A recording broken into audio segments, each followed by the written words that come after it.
the bracket is messed up completely, and my car is overheated. The sensor with the temperature sensor is cooling high, and then the car shut off. So I stopped in and the way maybe 20 times already. So you see, I came to the pit, and then I think I want to make it, and then the car died. I wait a little bit, cool it on, and that's it. But I'm okay. I flip over one time. Long day. But it's fun. It's a lot of fun. I like it. If the car is not, I think maybe I can make it today. But hey, it is what it is.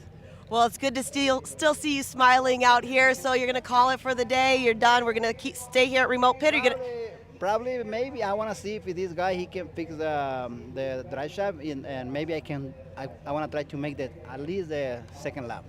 All right. Well, best of luck to you. Lots of things still happening over here at Remote Pit. I'll be back in just a little bit. Back up to you guys in the booth. Thank you, RPT. It's always great to have Tiffany Stone out there in the pits right now. Jim, you've got some news, don't you? Yeah, no, I'm getting so much news coming through. And again, the interaction that we're getting from people from all around the world about this race is that how can they know more about what's going on here than we do? But it's not. It's a case of everybody sharing their information. This is your dream you told me about a couple of years ago, and it's starting to become a reality. It's incredible. But we're just hearing right now that it's possible that Randy Slauson has done damage to his steering and might be having to stop at Remote Pit 2.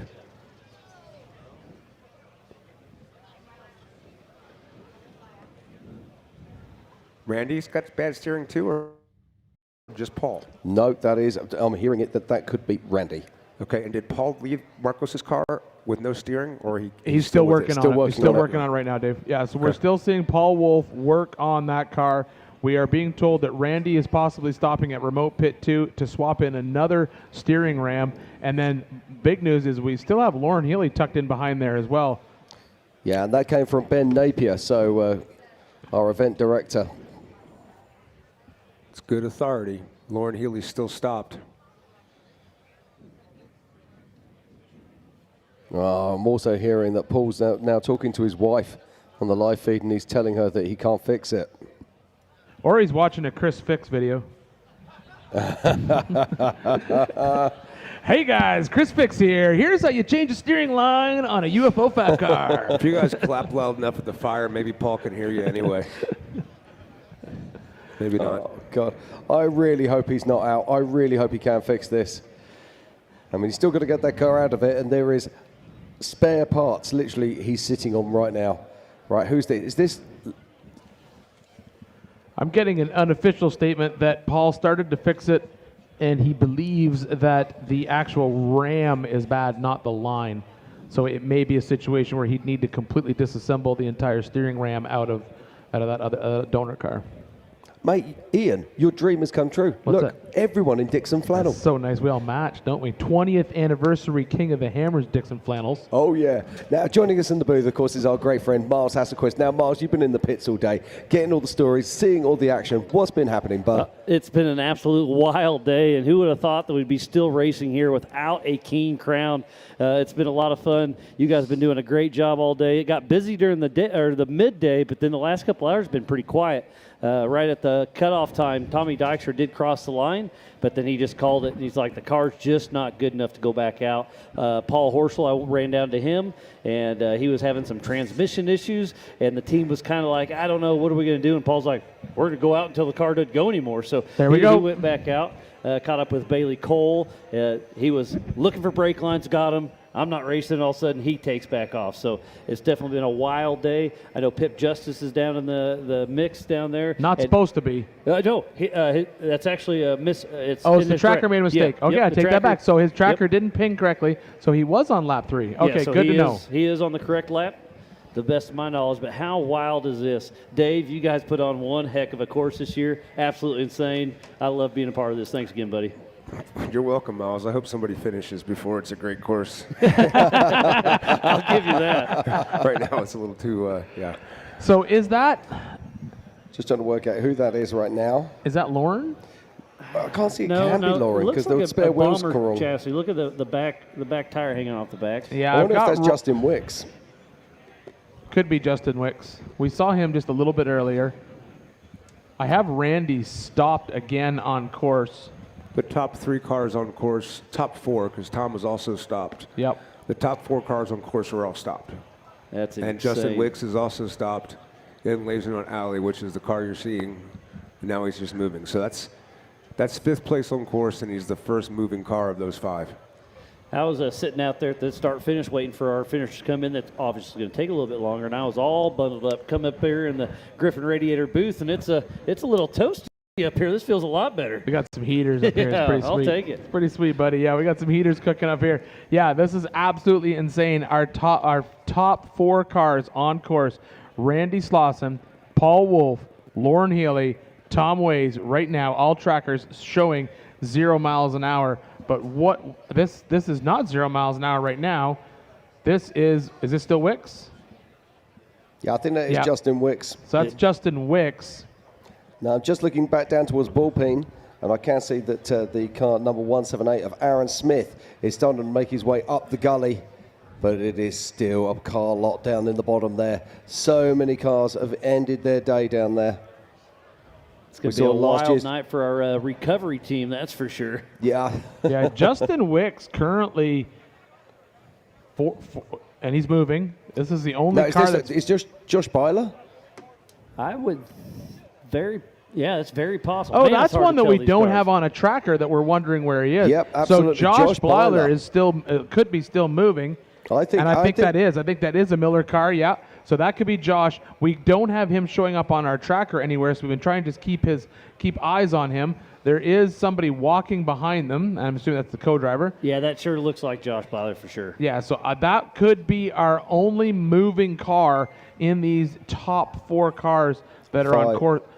Well, in fact, he's our only moving car in the top 6 right now. Yeah, but I mean, I wish we knew where he was. We've got Tom Ways stopped on course, got Lauren Healey stopped on course, Randy Slauson stopped on course. We know that Paul Wolf has stopped on course because we've been watching his live stream.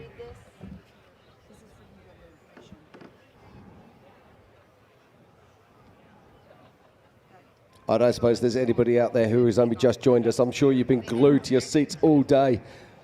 But if you are just joining us, this is the 2026 Griffin Radiators King of the Hammers, powered by Optimus Batteries, and we're here for the 20th anniversary. I'm Jim Marsden, and in the booth with me is Ian Johnson and, of course, Mars Hasselquist. Dave Cole was with us a short time ago, and he will be back very shortly. I just jumped over to the Paul Wolf live feed. His lights are off. The car is dark, so I think that tells me he's stopped working on the car. Good. Yeah, so that's not good at all. Oh, that's so sad. That man is a superhero. And I can tell you now that Randy Slauson is showing as moving again. Oh, that's good news. And heading towards Blue Dot. Oh. Yeah, now, so that means Randy Slauson is moving. We did get a piece of information from Remote Pit 2 that he may be going in there and installing another steering cylinder. We saw Amber Slauson helping change that one earlier in main pit. Yeah, they changed out main pit. That's Randy right there, is it not? Or is that Wicks? That could be Wicks. I think it's Wicks. Yeah, because he's got a full hood on it. So that would be Justin Wicks. He's now doing that loop down by the arena.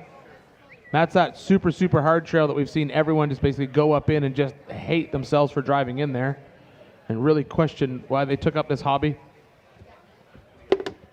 This is more than just a hobby. This is a absolute...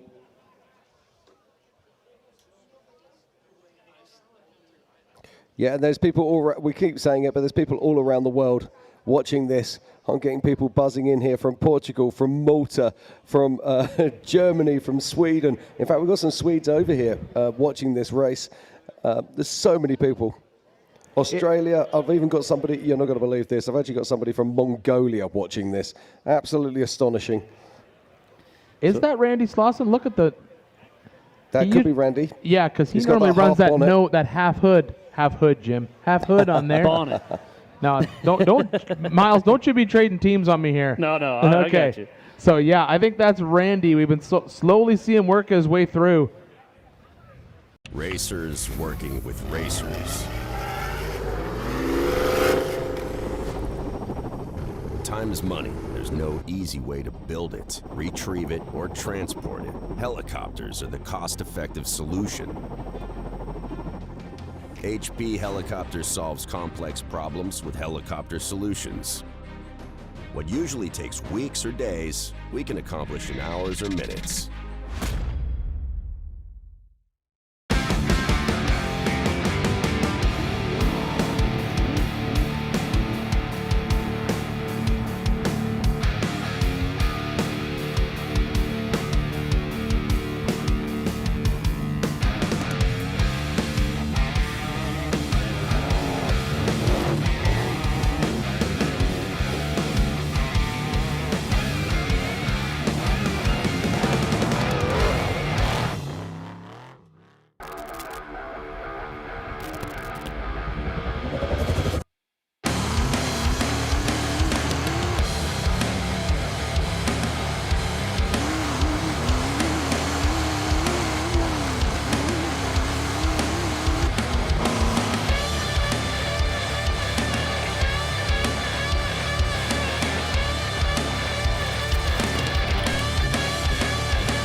Of off-road racing dominance, proprietary patented race technology,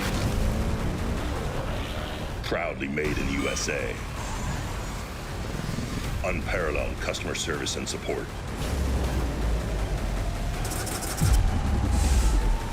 the choice of champions, King Shocks, the leader in off-road shock technology. So we're here for the 2026 Griffin Radiators King of the Hammers, powered by Optima batteries. Right behind me is Mega Merch. So we're gonna walk in there and show you everything she's got, see the chaos behind the scenes and how she makes it happen. The chaos is here. They're selling everything and they're selling like hotcakes. Stickers, they got koozies, they got socks, hats, beanies. Come get them before they're gone. Roxy, thanks for all my stuff. I'd be naked without it. Who wants a hat? All right. And look at this, we got hoodies for days, we've got shirts. They're still printing stuff and bringing it back out here, but we got a great inventory, so make sure you come out and get some of the 20th annual King of the Hammer swag.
It's one of the early things that I really started realizing when I started the business, and Brandon coming along with me, and then eventually my grandsons, and showing some interest in what we do in the racing end of it, showing interest in being here.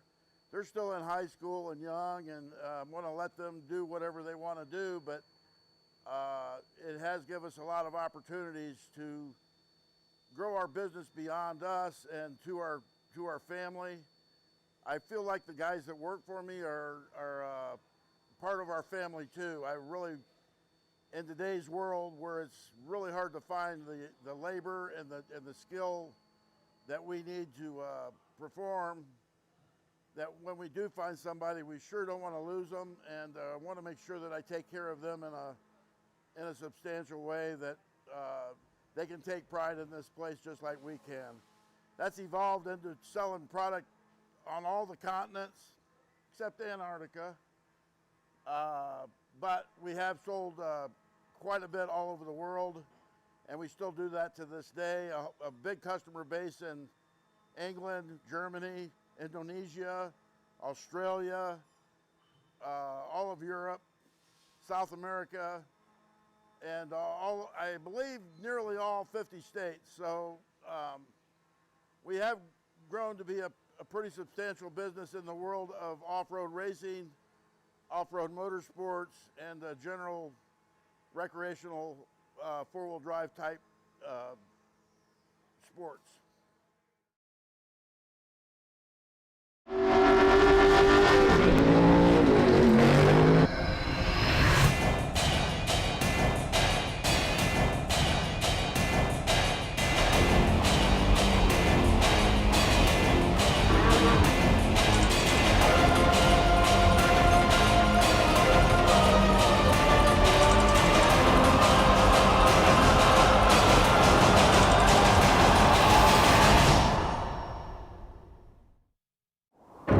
Every winter, Johnson Valley becomes the ultimate test bed, where man and machine are pushed to their limits. And power has to deliver every time. Optima batteries are engineered to excel under pressure, providing durable, reliable performance when it matters most. Because in racing, reliability isn't optional. Optima batteries, the ultimate power source.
Josh Bler, Justin Wicks.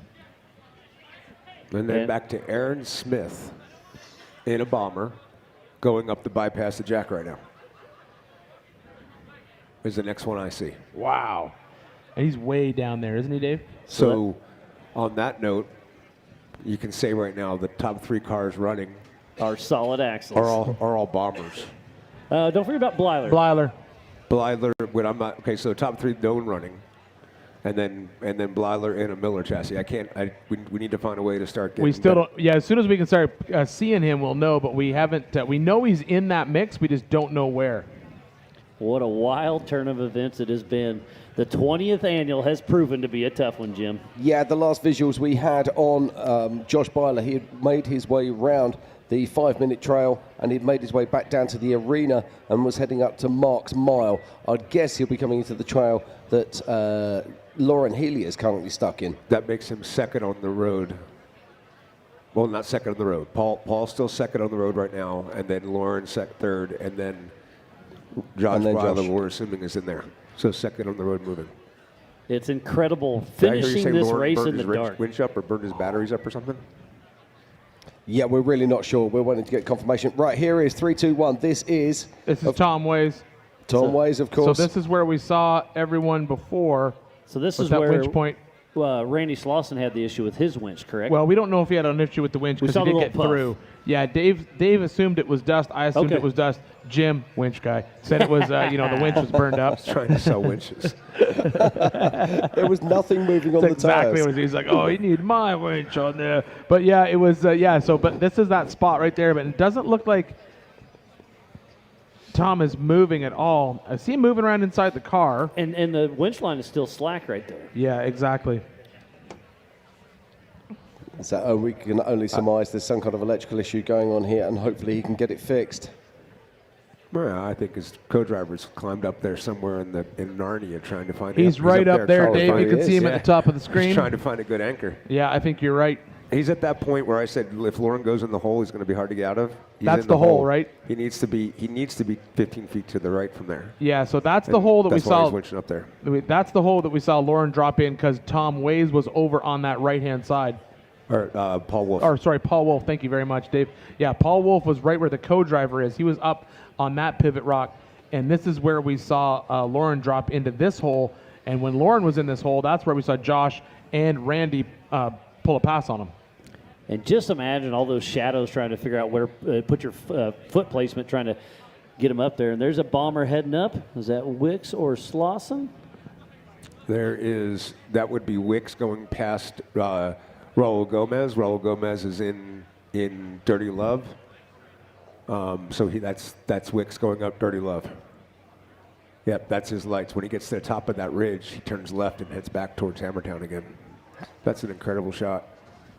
Absolutely beautiful. And I love that you cut out the last 30 miles of desert. That's going to help these guys out a lot. Now, just looking back down into Bullpen, and it is a car park. This trail has ended many people's days down there, but Stephen Watson is still moving and making his way out of that trail, and he'll be one of the few to get breaking free. You can see down there we've got the 190, obviously, of Hunter Miller. Then the number 48, which is Dan Fresh, still down in there. And the 4089, that's A.K. Watley. And the 5150 of Brendan Thompson. All of these guys experienced rock pilots, and all of them still in Bullpen. How cool is it to see Stephen Watson running in the top 10 King of the Hammers? Pretty impressive. In a brand new car, too, Dave. Is it a brand new IFS car or solid axle car? IFS car. So he bought that car last year to be the sister car to Kevin Stearns' car, so they could have a pre-runner, fresh pre-runner to go out and pre-run in and keep Kevin Stearns' car together for race day. Kevin Stearns has since sold that car. So then Steven said, well, now I got a pre-runner with nothing to do with it, so I'm going racing. So he came out here to go racing. Yeah, Justin Joseph bought that car, if I'm not mistaken. Off-road affair racing, yes. Yep. Okay, Randy's coming through, was at the part that Raul rolled over on Big Johnson a few years ago. Mm-hmm. That rock where Raul rolled over and couldn't get turned back on. That's exactly where Randy's at right now. He's stopped there right now, but I'm not in any way saying he's rolled over. I'm sure he'll get going again. It's a tight little spot. So after he clears remote pit, there's not too many tough rock trails after that, correct, Dave? They still have to go down Aftershock. Okay, never mind. Up check me in, up check me out, down Highway 19 and 20. Okay, we still got some time. All the way around Emerson Ridge. It's amazing these drones can still have this good a quality at night. Jim's showing me his text messages. I'll take the Steal Your Thunder on here. Evidently, Paul Wolf he's reassembling the steering ram. He has found it's got to be a precision set of rocks. It's a precision rock. Yeah, he's beating the cylinder back into the steering ram with the rock. That's absolutely awesome. Never get up for Paul Wolf with Wolf Racing. It's going to be a calibrated rock for sure, but not a metric rock. I hope he's got the torque setting set just right on it. Well, at least he has plenty of them to choose from. Okay, just looking at my tracker right now, I'm actually showing Randy Slauson has stopped. He's in that spot where Raul was at. That should be Justin Wicks we're looking at right there, or is that's Tom? That's Tom. That's still Tom down in the bottom of that section. But he's moving forward now. He's got to transition his car uphill to the right. And as it's winching it, it's like pulling it uphill on its side to the right. You can see him spinning up a little bit. He's got to be careful there. Oh.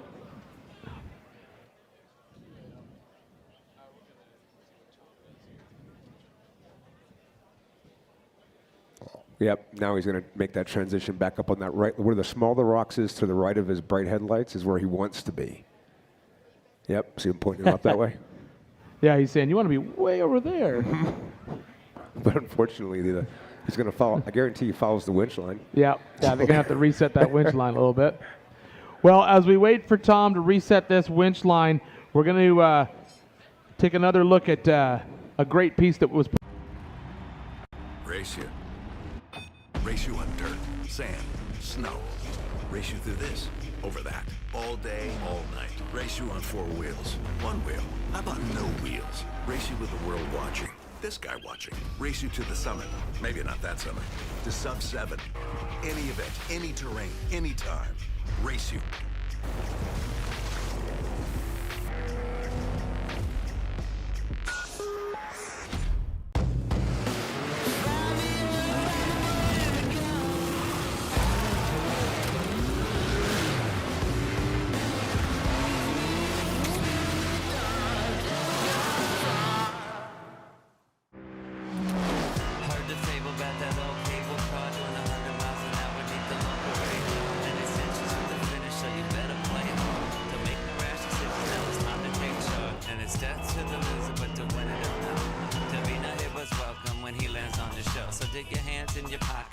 Such a change. Everybody's ugly, but you're strange.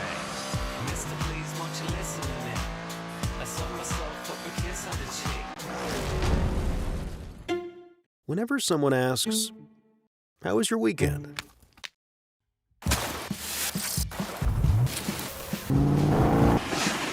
Or, "What have you been up to?" Or just, "What's new?"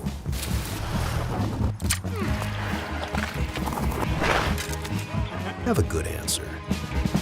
Just do what you love. Toyo Tires.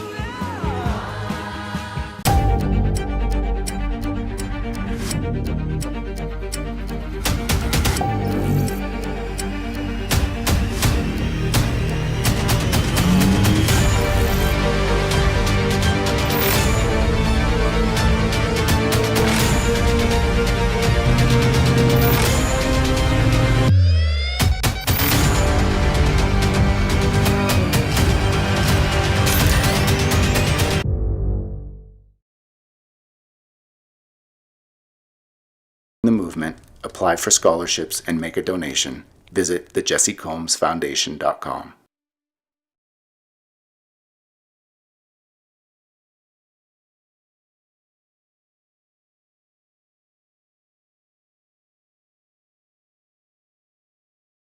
Annual Griffin Radiators, King of the Hammers, powered by Optima batteries. And Dave, it sounds like you have something special you want to say, huh? Well, we got a couple of things we're going to do. First of all, that last piece about Jessi and about what Dana and the Jessi Combs Foundation is doing now.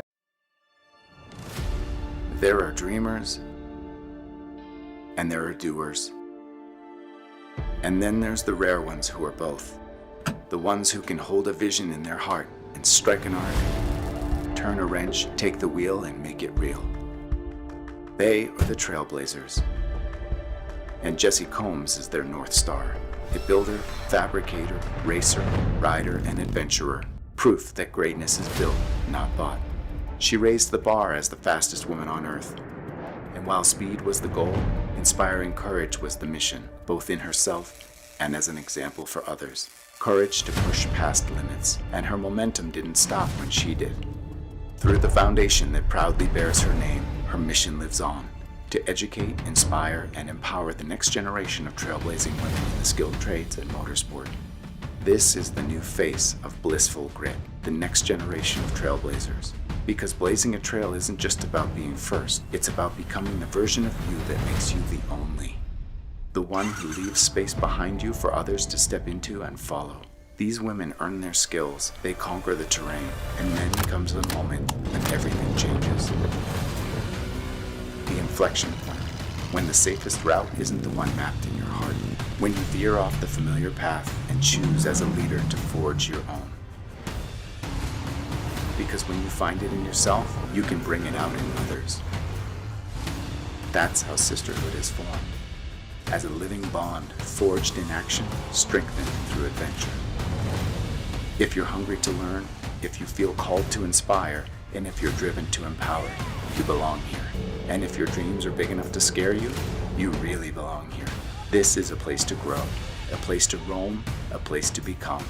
Find your people, build each other up, carry as you climb. They say if you want to go fast, go alone. If you want to go far, go together. We say, if you can do both, you'll be unstoppable. Join the tribe, rock the dots, and carry the torch. To join the movement, apply for scholarships, and make a donation, visit thejessicombsfoundation.com.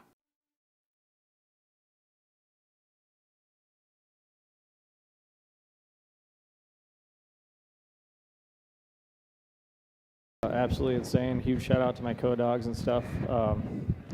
We had a little bit of a snafu. My normal co-driver got sick yesterday, so we had to throw another guy in there today, and then on lap 3, we made the decision I would spot Chris. Yeah, we saw you winching for a little bit. And winch up that, and I was just too tired. I mean, raced the last 2 days, and it just didn't work out. But, yeah, it was fun, man. Solid axle partying out front, and it was a really good time. It's a solid axle party out front still right now. Yeah. As we zoom in, it looks like they're checking out the front of his car. Tracker update, Lauren Healey just got moving again. Nice. And Josh Bler has surfaced on a tracker setting of Josh coming up Misery Mile. Tad, I'm sorry about your luck today. You look great out there, man. I appreciate it. We were hoping to just keep picking away and come home, but the transmission's just pouring fluid, and somehow we got some flat tires there at the end. The tires are just worn out. I mean, you can see right through them, so probably should have changed them at pit 3 there. I didn't really think we'd have that problem, but that ball peen trail is pretty serious. And it does look like they are changing the ram on the front of Randy's car once again for the second time. Hopefully get a quick change and get him out there and hopefully get a finisher. Would you ever think this race would be going on still, Tad? No, I mean, we just had that conversation in the pit. I'm like, if this was the same race we ran the last handful of years, we'd probably be on the stage already with a trophy in our hand. But Dave threw us a pretty good curveball this year, and we got to be more prepared for next year. Yeah, it's a wild day for sure, but you gave it all you had. You're up front battling strong, and it was really fun watching you guys out there putting on a show for us. Yeah, it was awesome. I appreciate everybody watching, and it's fun to be the rabbit sometimes. Probably not when you get to the new trails, but you were putting on a show, though. We saw you out there just motoring up some of that stuff. Definitely used your winch quite a bit. Yeah, that's more work than the Warrens got in the last 10 years in one day. So definitely got some more work to do there.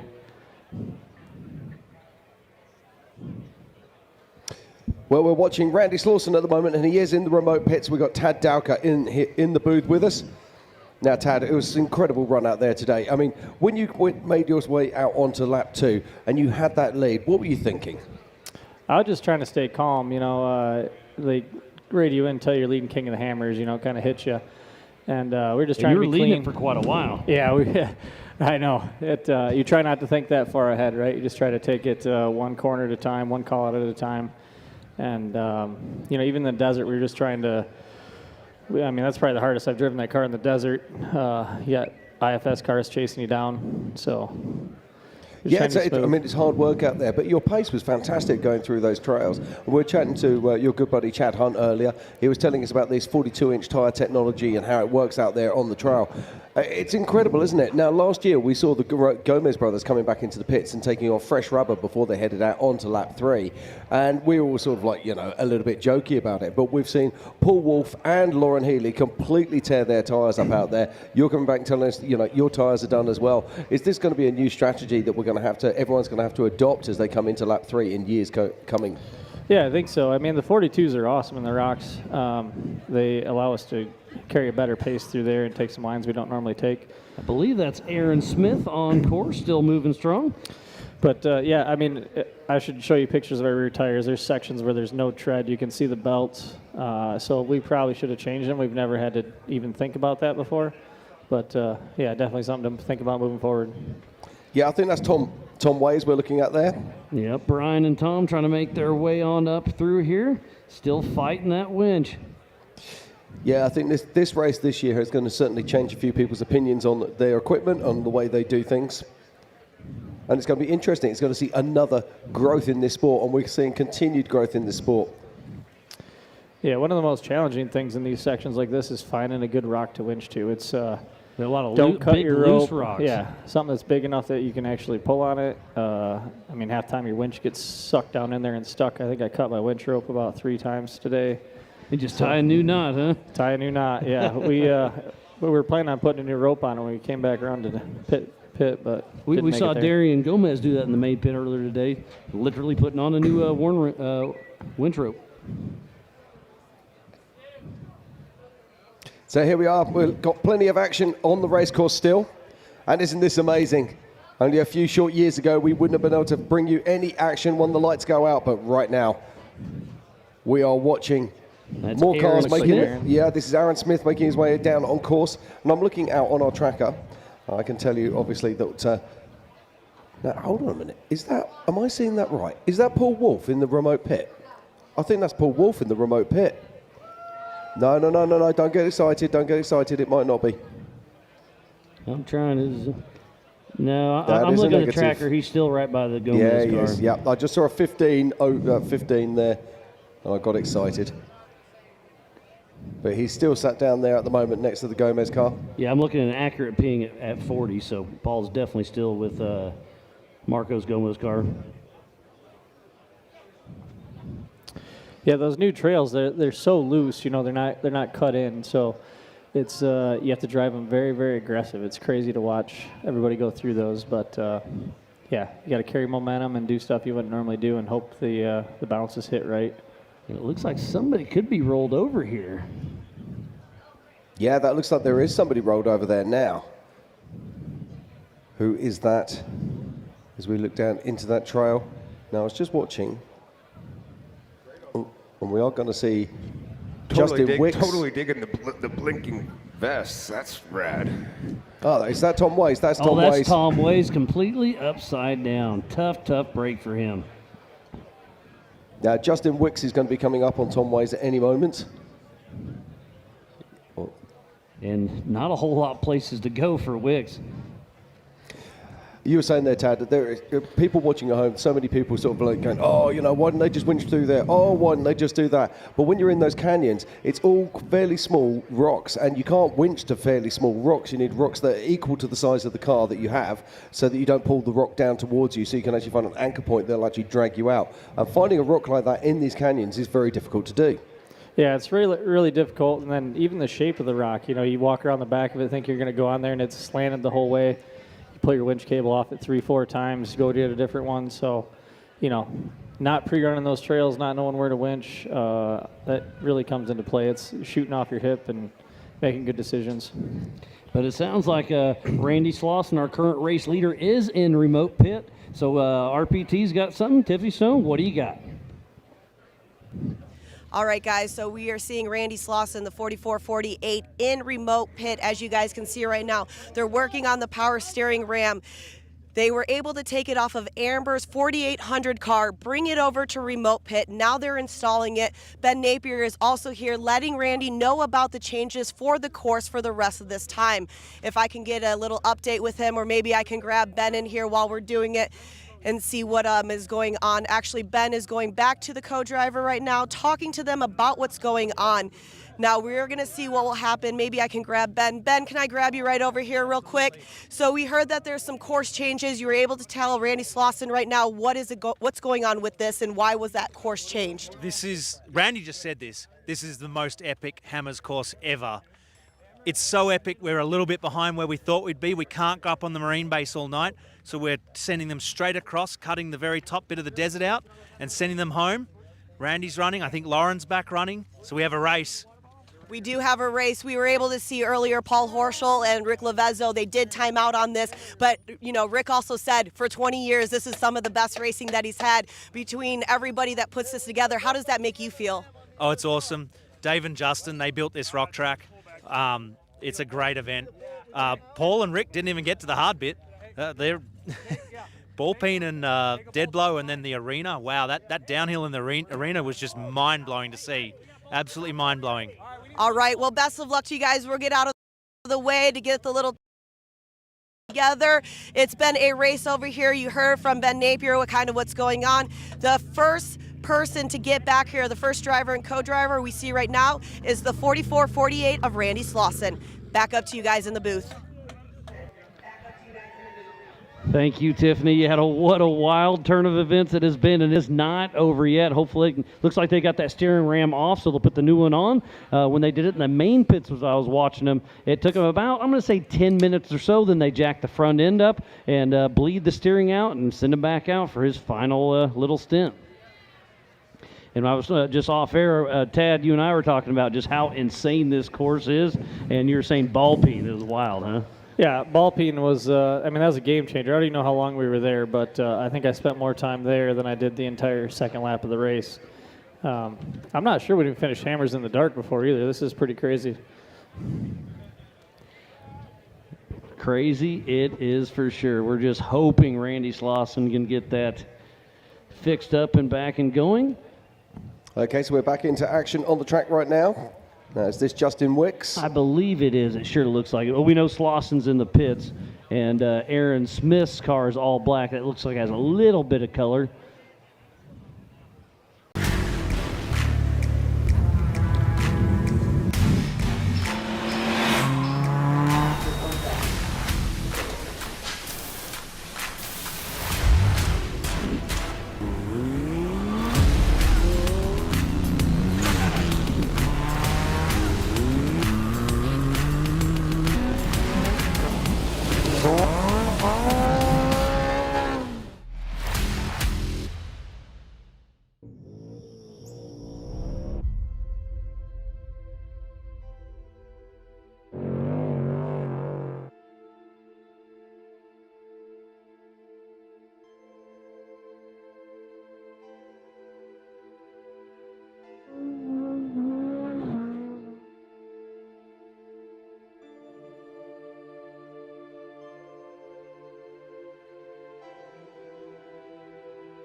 We're here at KOH 2025, and we're ready to throw some laps down and have some fun.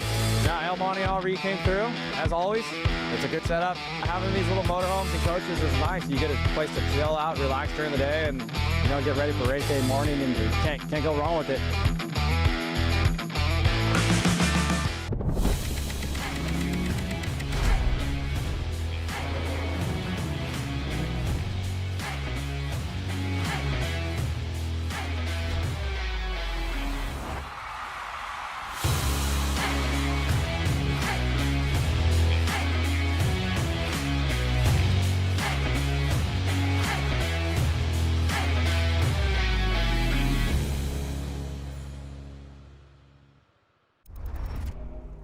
We take the long way and chase horizons. We open the throttle and crawl. We thread canyons and crest the ridge. We roll together and find solitude. We make memories and enjoy getting lost. We don't just share these lands, we defend them. And most of all, we belong here. Join us.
without limits.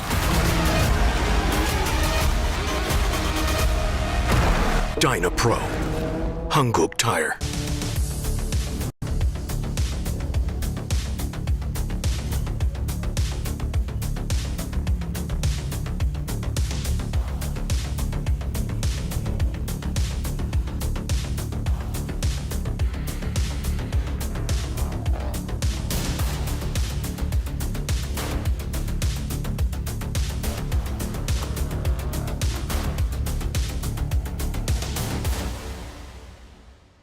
Did you know that recently over 45 million fire extinguishers have been recalled because they might not work? That's why we made the Rousseau. When you need a fire extinguisher, you need it to work.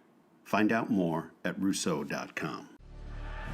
Vanquish Products, the official RC of King of the Hammers. From ready-to-run vehicles to premium kits, Vanquish Products remote control vehicles push the boundaries and capabilities of RC design. With machined upgrades like licensed Curry axles to licensed wheels and tires, your possibilities of creating your dream off-road machine are endless. Vanquish Products, the official RC of King of the Hammers. In the pursuit of off-pavement exploration, confidence is everything. That's why we've built OnX Off-Road as the ultimate tool to discover trails and navigate off-grid. Everything from guided trail maps to comprehensive offline accessibility and custom trip building. Ensure you're always on the right path. Join the community that trusts OnX Off-Road to plan, share, and fuel their adventures. Because when it comes to off-roading, there's only one app built for you. Every race is a test of performance. When the stakes are high, racers rely on proven products. If AMSOIL products are engineered for this kind of punishment, you can trust them in your garage. Shop by vehicle to find everything you need for your ride. Get the protection you demand and performance you deserve with fast, free shipping from AMSOIL.com.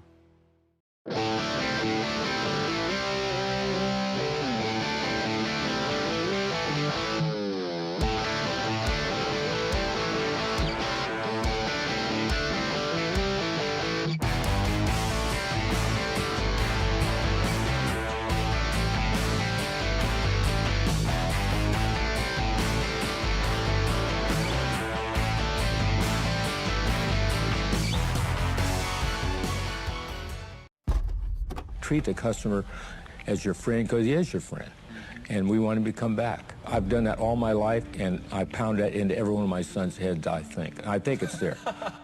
Since 1959, Curry has built drivetrains for people who drive hard. Built right, built strong, trusted. From the trail to King of the Hammers. Curry Enterprises. Door one. So just as he says that, Stephen Watson, we see the steering wheel get pushed out of the car and the lights go off. So let's see if what we can see is going on here.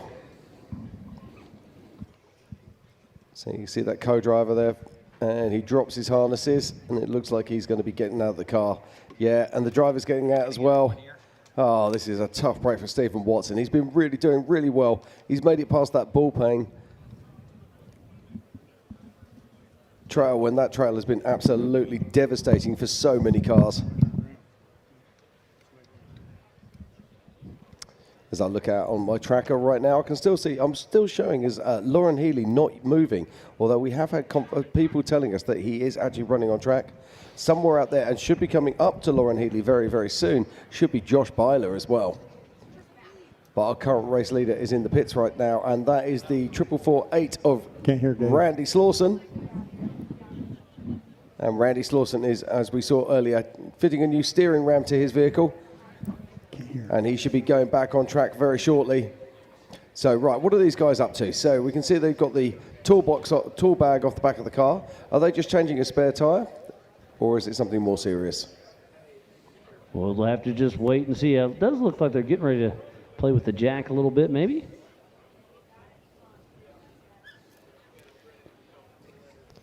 But Miles, you've got a guest in the booth next to you as we continue to watch Stephen Martin here. Who have you got? We got Mr. Greg Mulkey. Well, it sounds like we're having a little tech issues here, so we'll have to wait just a moment to bring him in. We can hear you, Greg. Can't hear me right now. Yeah, They're working on it, though. Okay. Give me a minute. Thank you, Greg. So here we go. Look, they've got the jack out. Looks like that tire still has air in it. But only at the top. Yeah, so it does look like they're going to be putting the jack down in there and jacking up that front wheel. I believe Randy is moving now. I believe we'll probably get an update from Tiffany Stone any minute now saying that Randy has just left the pits. Yeah, it does look that way. It looks like he's going to be making his way down through and heading towards Aftershock. Well, I'm just getting an update from Ben Napier, our event director, that Randy has stopped at pit exit with an issue. So at least he's close to the pits.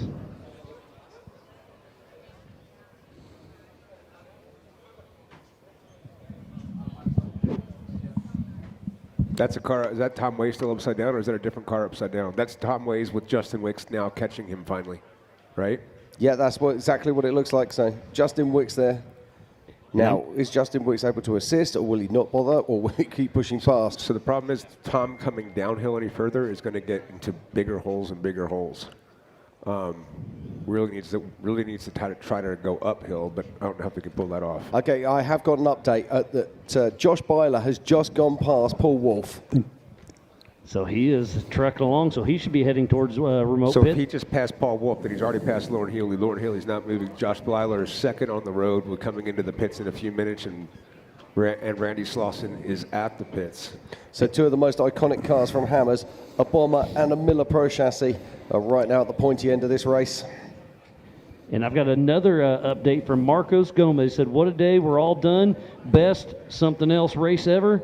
They're all in recovery mode, but had a good time, and he loves everybody out here. So Marcos Gomez and Gomez Brothers Racing still having some fun. But sitting next to me, I think we're all good to go. Greg Mulkey, how you doing, buddy? Yeah, I can hear you now. Great. Yeah, I'm having a great time up here. It's been an awesome experience. We had great deals with wheels. It's just the awesome race in the last lap. Dave and you guys have put the guys through.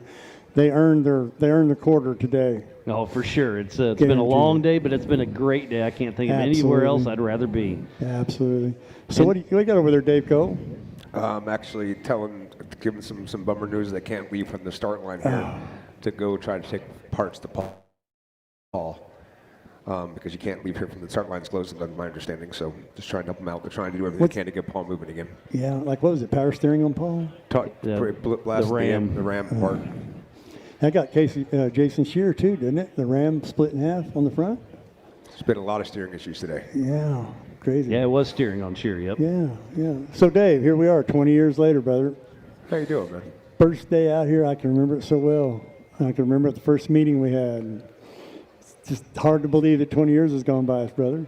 I appreciate you being here, Greg. Yeah. You have been here from the beginning. Thank you. And how long have you been with Raceline Wheels now? I've been at Raceline 26, but been in the racing wheel industry 50. So this is the last year for me. I bought MRT wheels from Greg Mulkey when he was still at MRT. Yeah, back in the ARCA days, maybe, was it?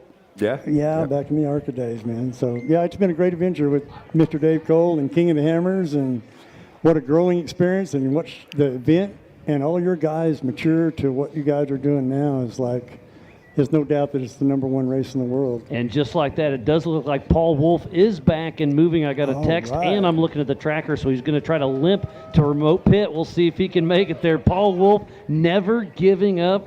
Man, these guys are giving it their all day. They're going to earn this one. Yeah, I'm hearing all sorts of things about Paul Wolf, but I'm hearing on the live feed that he's saying that he might have a possibly broken foot as well, and he's still trying to Ironman this thing. Just absolutely incredible. It's obviously not his right foot that's broken. His right foot's working fine. Yeah. These guys are tenacious, man. The guys you got out there running right now are Randy's tenacious. cleared the pits, through the Masters area. Sorry, Greg. No, here comes Mr. Slauson, buddy. Uh-huh. Yeah. You never count him out till the checker flag drops. Yeah, so Randy Slauson is our leader in the 2026 Griffin Radio's King of the Hammers, powered by Optima batteries. And I believe we are on board right now And look at the crowd here in front of the main stage. Everybody's still here. They're tuning in all this is over Paul. the world. My wife Bailey and everybody's still Absolutely. watching back at home. And Paul Wolf is still moving. We have the Area 51 guys still tuning in. So thank everybody for staying in. And Paul Wolf is trying to make it happen. Yeah, this is. So he has like a steering box setup that then gives power assistance to the ram that then does the work. But without the ram, basically he's having to use manual steering to turn this wheel. Can't tell you how difficult that is. The front end of that car is a spool, right? I believe you're right, yeah. So it's going to be extremely difficult, but he's trying. He's moving. Wow. Animal. And you can just see when he hits a rock, it just rips the steering wheel out of his hands. Wow. You can see the Holly flashing at him a little bit. I think there's everybody around the world right now is wishing Paul Wolf every luck they can to get him to the finish line. He's been absolutely incredible today.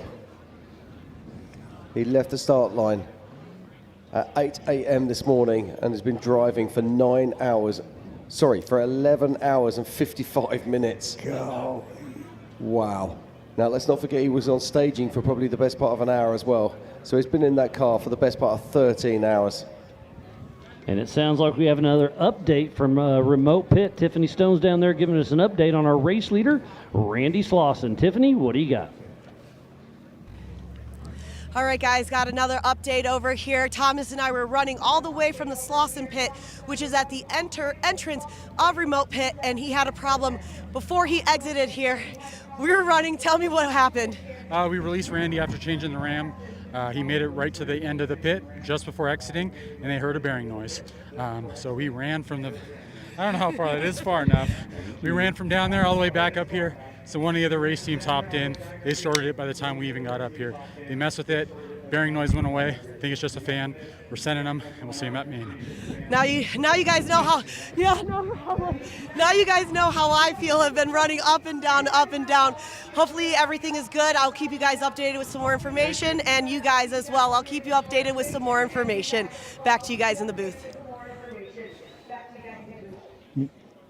Thank you very much, Tiff. Always great to hear from you and great for these updates. And Randy Slauson is moving again. Let's just hope and pray he can keep it going. And is this Paul Wolf? That's what it shows on us. So he is moving, and what an animal he is to keep this thing pushing. You got to be pretty stoked for him, aren't you, Mulkey? I am, absolutely. I've known Paul.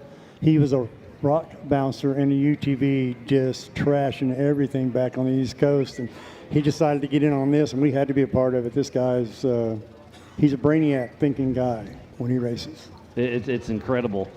Let's just hope he can keep that forward momentum going. Kind of looking. Lauren Healey's been stopped for a bit.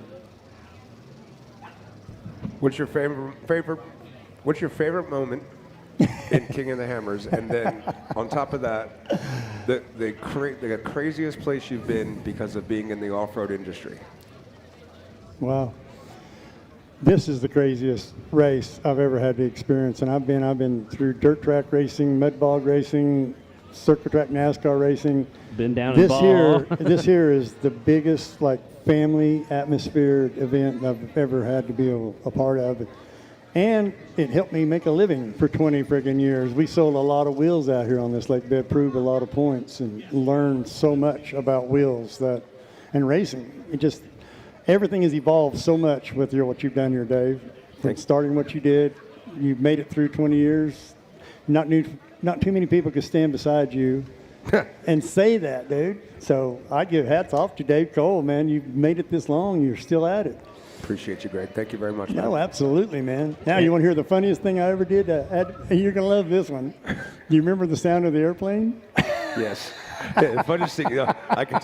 So the first year that Greg was our official wheel for a while, and the first year that he wasn't, he decided to get a plane and fly a flag over top of us, proclaiming he still was. That was a great accomplishment. I had a good time with that one. I know that. I remember that one. I know it got underneath his claw a little bit too, man. That's fair. All right, guys. Look, I appreciate King of the Hammers and everything you guys have done for Raceline, and we're here to stay. It looks like for now, and Thank you, Thank Greg. you guys so much, man. You guys thank are you for awesome. being a leader You in this bet. industry. Always a pleasure, for buddy. 50 You bet, years. guys. 50 years as leader in the industry, man. Thank you. Thank you, Greg Mulkey, and they just got done throwing out a few race line hats to the crowd, and we just saw Pip Justice still moving with Rufus Racing. I got some news. Lauren Healey is moving on track. Oh, so now we got 3 of our top riders back in action. Oh, and just like that on the tracker, Paul Wolf stopped. Yeah, But I think you're going to see Paul Wolf Nope, he's moving. stopping and moving. I mean, this is going to be really tough for him to try and get this car through here. He's going to have arms like Popeye by the time he gets to that remote pit. Or like Jell-O. Yeah, he could probably do with a couple of cans of spinach right now. As I say, he's been in this car for so long. More than half a day behind the wheel of this vehicle. And as Ian was pointing out earlier, we've got red gauges in that car, but he just doesn't care. He just wants to keep it moving. It doesn't matter if the engine doesn't sound 100%. So long as it's moving forward, that's what he will do. And I'm looking on the tracker once again. It looks like Randy Slosson's at Check Me Out, or Check Me In, on his way to Check Me Out. And that's the last little rock section with Highway 1920, correct, Dave? Well, Justin's right next to you right now. He's the guy. There he is. Snuck in on me. Check me in and check me out, and then down Highway 19 and 20, which has caused more than a few rollovers a day. So Justin, 3 more trails. You're a mean man. We love it. Now, but there's 2 things that are going to happen here. Now, everybody, I don't know if you know, this is Justin Muraquand, who's up on stage right now, who's one of the geniuses behind this course that we're shooting this year. Now, 2 things are going to happen. You're going to either get lots of people come up to you and tell you how much they love you, or you're going to get lots of people come up to you and be chasing you around the parking block. I think it's going to depend on whether they finished or not. But yeah, so I was just asking Dave. Dave. More people that don't finish than finish. I'd be worried if I were you, if that's your measure. My measure. But yeah, this is the last little rock section they have, right? Yeah, he's in Check Me In. Is that where it's headed was? Yep. Well, that's, we got that's tracker Paul. right there. That's Paul in Yeah, this Claw right is now. Paul. This is Paul and Claw. Oh, sorry, we were looking at the tracker. Yeah, Randy's in Check Me In. So yeah, that's a new trail he made this year. He's got one little obstacle in Check Me Out. Then he comes down 1920 and over Emerson Ridge, and then all desert back to home. And then we're skipping that last little desert out to the Marine base, so that's pretty good news for everybody. I've asked Ben. I'm not sure if he's going to get through or not. I'm trying to see if we can get even if it's a car that's out of the race, this tracker that's in pit 2, if we can find a tracker there and put it on Josh Blyer's car. Oh, that's a good idea. At least we'd have a ping on. Something, yeah. Yeah, good idea. I like that. Now we'll have to see what Josh Byler does. He's making his way around at the moment. We haven't got a visual on him. So who's that down in there? Is that Tom Ways? I believe that is Tom Ways. Back on his wheels.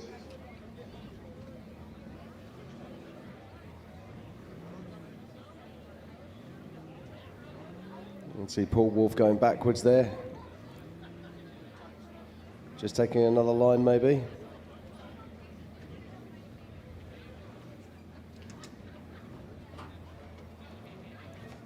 So Justin, when you were designing this course this year, what was the thought? Is it to make it the most difficult Hammers course in history, or was it to... The thought was to make it so that the lap 3 traffic didn't catch lap 2 and make it hard. Well, you definitely did all of that. We might have, I wouldn't say too hard, but might have taken it a little too far. It's been entertaining. Hats off to these. Stuff out. We did. We took stuff out. Yeah, we did take stuff out. Hats off to these guys. I mean, so it was going to even be harder than this. Yeah. Hats off to these guys. I was out on the trails all day in all the key spots watching these guys. Paul Wolf, he winched the bottom of Balpine and drove the rest of it, the entire thing, from the bottom 40 feet all the way to the top. Insane. Animal. He's an incredible driver. And he has so many fans around the world, and we're all wishing him well. As you can see him fighting that steering wheel right now. He's still got an awfully long way to get round to remote pit.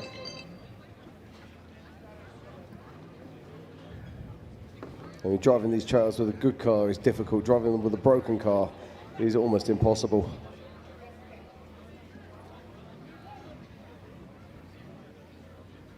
So Miles, we've been watching action all day long. You've been down in the pits. I mean, what the stories always keep coming, don't they?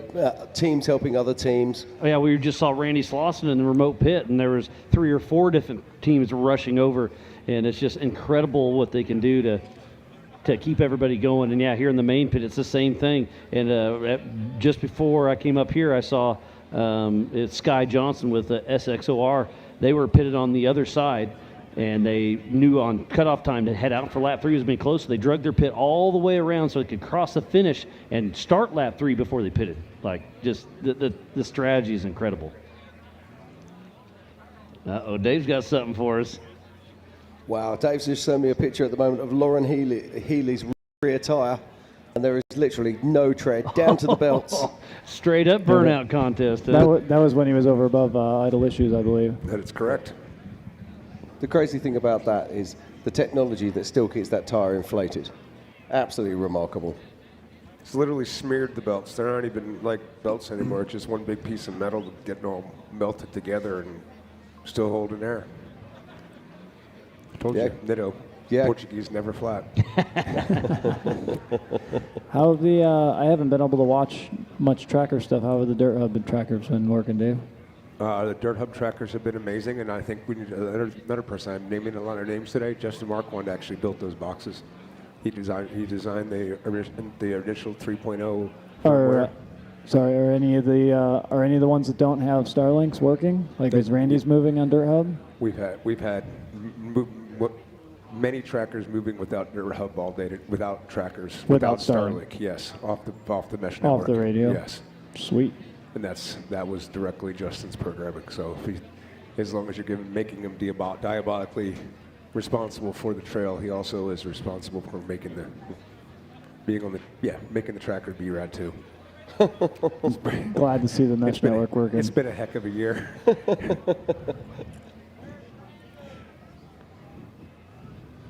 Yeah, Justin, of course, runs a company called Unique Componentry. Randy is past Check Me In, and he's coming out of Check Me Out.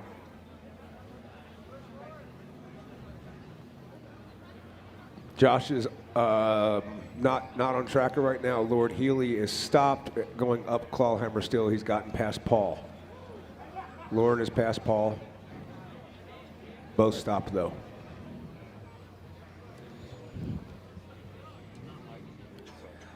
Justin Wicks and Tom Ways are still hanging out together. Actually, that's them on camera right there. Looks like did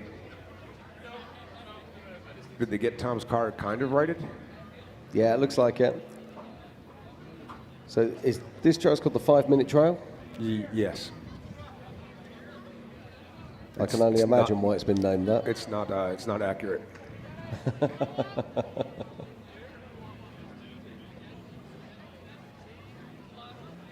So just looking at cars that are moving on course right now, I can see that we've got the 178 of Aaron Smith, made his way around. Her Problem, Lazenut Alley, and of course Chocolate Thunder. And I got a pretty cool story here. Our good buddy Casey Gilbert just told me that Bler stopped and flipped Lauren back over to keep him in the race. So look at the sportsmanship between Josh Bler and Lauren Healey. Absolutely love it. So that means Josh Bler is right around where Lauren Healey is, just before Blue Dot. Okay, it just confirmed. When you're watching the tracker, Racing Tracks tracker specifically, the 1504 will start moving here in a second. Oh, Josh Sal's going to keep on going, huh? No, With sir. Freight Factory? No, sir. Josh is done. The tracker. His 1504's tracker is going to ride back to I see camp what you're saying. with Josh Bler. Bler. Once Gotcha. he starts moving, that's Josh Bler's ping. That'll be second on course, and we'll be able to start tracking again. So Bler's already in a remote pit or getting close? I don't know that. Ben just hit me up and told me when 1504 moves, that's it. We'll keep an eye on I'd that. be surprised if Josh was there that fast. Yeah, I think he's a good 20 minutes away at least from coming round into remote pit.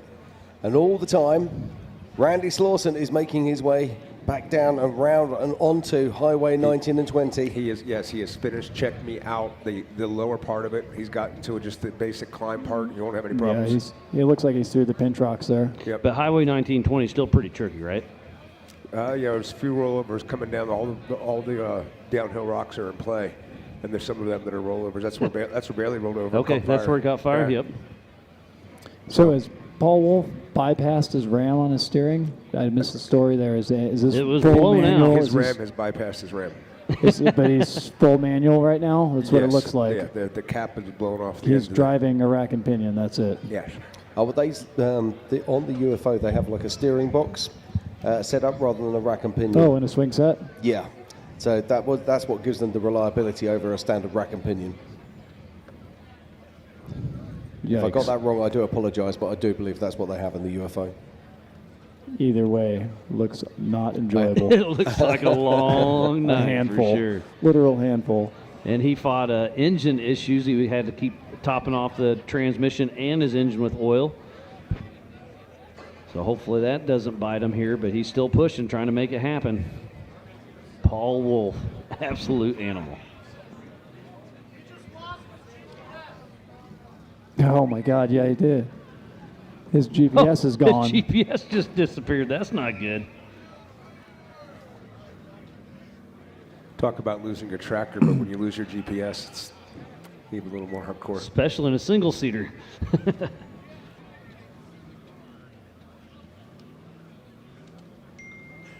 So it sounds like he beat the cap back on, used a ratchet strap to try to keep the cap on, didn't have a hammer, used a rock. Thanks, Chris. Yeah. As Dave was saying, he makes sure that you use the correct size rock and it's calibrated. Calibrated rock.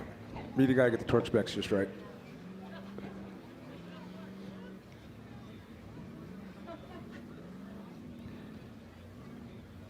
Oh, it sounds like the iPad he was using died. So Wolf better swing by the gas station, grab a charger for that thing. Well, the trouble is with these iPads is what actually happens is they fit charging cables to them, but the actual chargers they're using don't produce enough ampage to actually keep the iPads going. So what happens is the iPad it's never quite being charged, so it just keeps depleting all the way through the day. It dies slower. Now, and when the race is too long. Yeah, exactly. So when you've been in the car for 13 hours, it dies.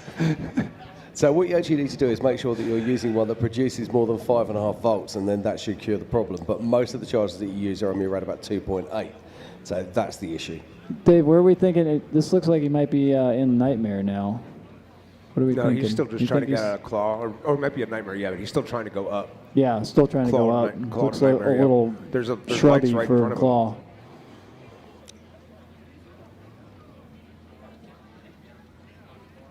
So him and Lauren Healey are side by side then. He's catching Lauren. Okay, so you can see it Nightmare. up ahead of him. That is Lauren Healey in the distance in front of Paul. We have him on the tracker over here. He's in Nightmare. So if Paul can keep up with Lauren, Lauren's going to be Paul's GPS. But I don't think Lauren's going to wait for him. Lauren is not moving, and we can see him not moving there. That's his lights.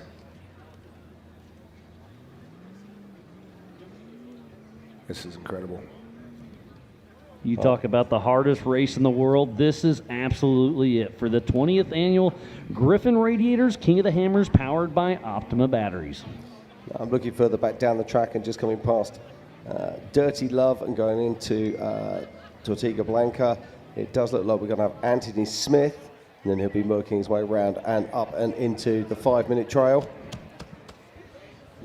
And all the time, Randy Slauson, our race leader, makes his way around this course, and it will be heading into Highway 19 and 20. Okay.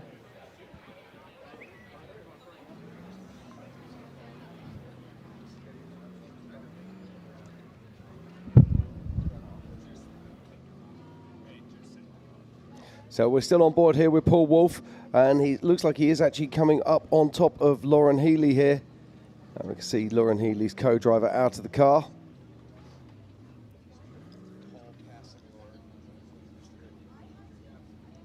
So that's Jessi there.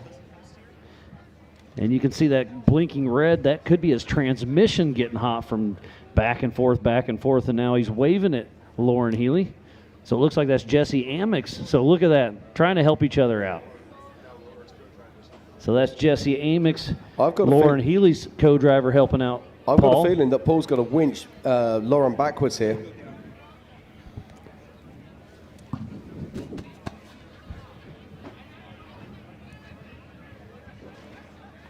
So I think that's what's going to happen here. I think this is going to be Paul Wolf winching Lauren Healey backwards. It looks like he might be high-centered. You can see Jessi fighting with that winch cable, and he must be absolutely shattered. Josh Bler coming down aftershock right now. If you follow at home, 1504's tracker, the showing online is actually is not Josh. Okay. So That's Josh Bler. Make that change. It's Josh Bler moving So down within 1504. a couple miles of each other. Yeah, and So Randy Slauson is showing as stopped right now. I'm sure that'll be a bit temporary. I'm sure he's just coming through a tough part of the trail. But 1504, that is Josh Bler. the new 1504. The new 1504, yeah. Look at this. You can see Paul Wolf is trying to move Lauren backwards, but I'm trying to see, has that Bronco got rear wheel drive? Paul's pointing at something. Yeah, you can see that rear axle housing is really caught on that rock. And by pulling him backwards at the angle he is, I'm not sure that he's going to be able to move Lauren.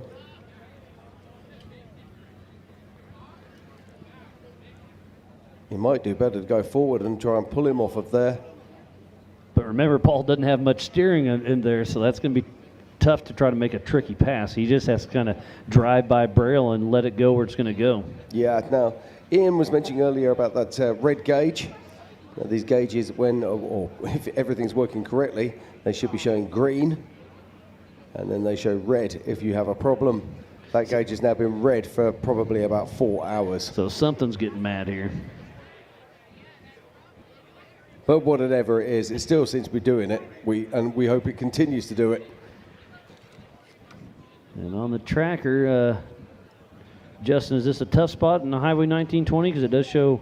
Oh, he's moved, I believe, once. He was up. There's a pinch right above that at that little bump So hopefully he's just moving slow because he's right at the start of Highway 1920. Just cutting back here. So we're watching Jessi putting the winch away on Paul's car. And I've got a feeling we're going to see Paul trying to get past Lauren here. Or even giving him a push. And it sounds like Lauren Healey's transmission won't go into gear. Possible. Oh, no.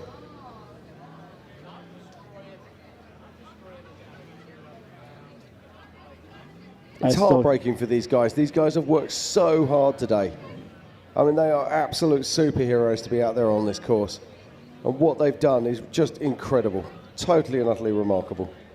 I can't believe Paul's driving this with no power steering. It's incredible, isn't it? I mean, it's almost 12 hours into this. Over 12 hours into this, he started first off the line.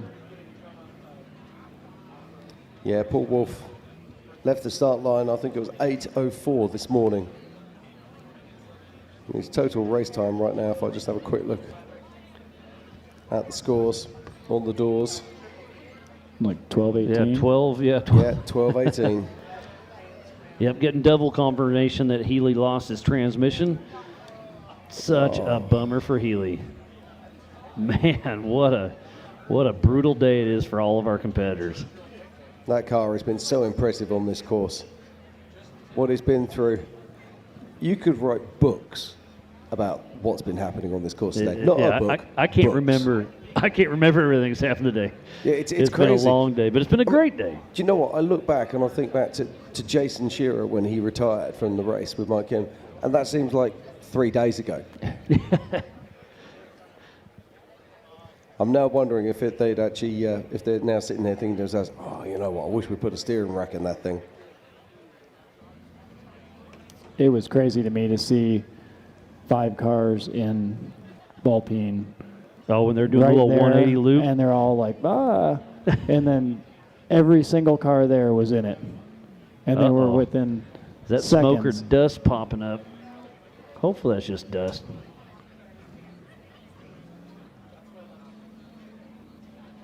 So Paul Wolf I'd be still surprised fighting if here. he's still leaking steering fluid. It's not that, we can promise that. But it sounds like we got another update from Tiffany Stone at our remote pit. So, Tiffany, what do you got for us?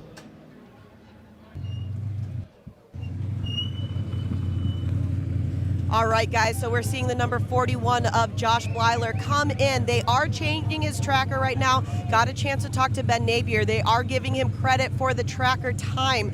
And then also they will be giving him a splash of fuel. As you can see, Ben is over there on the passenger side, making sure that new tracker is in so we can be able to account for everything.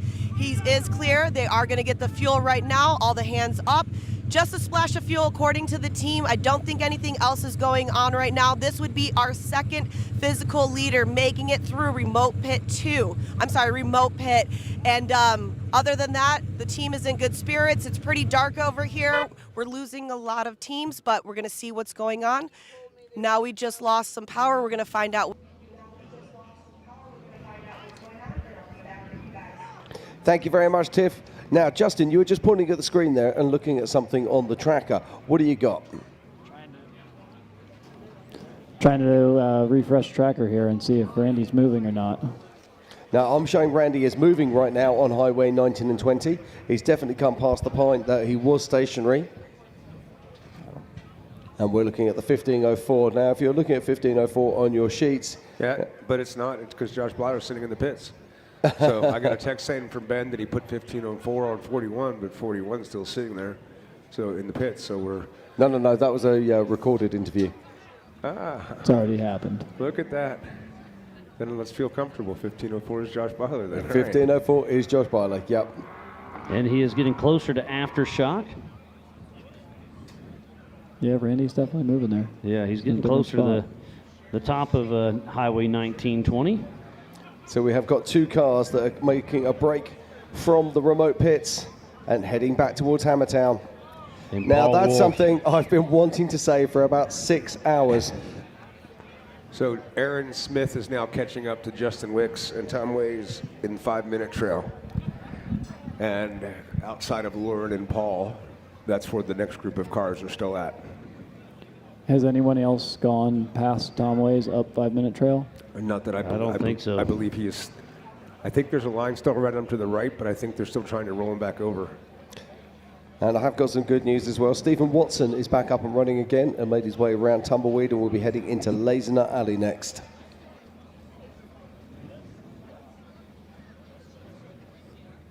So Paul taking a shunt.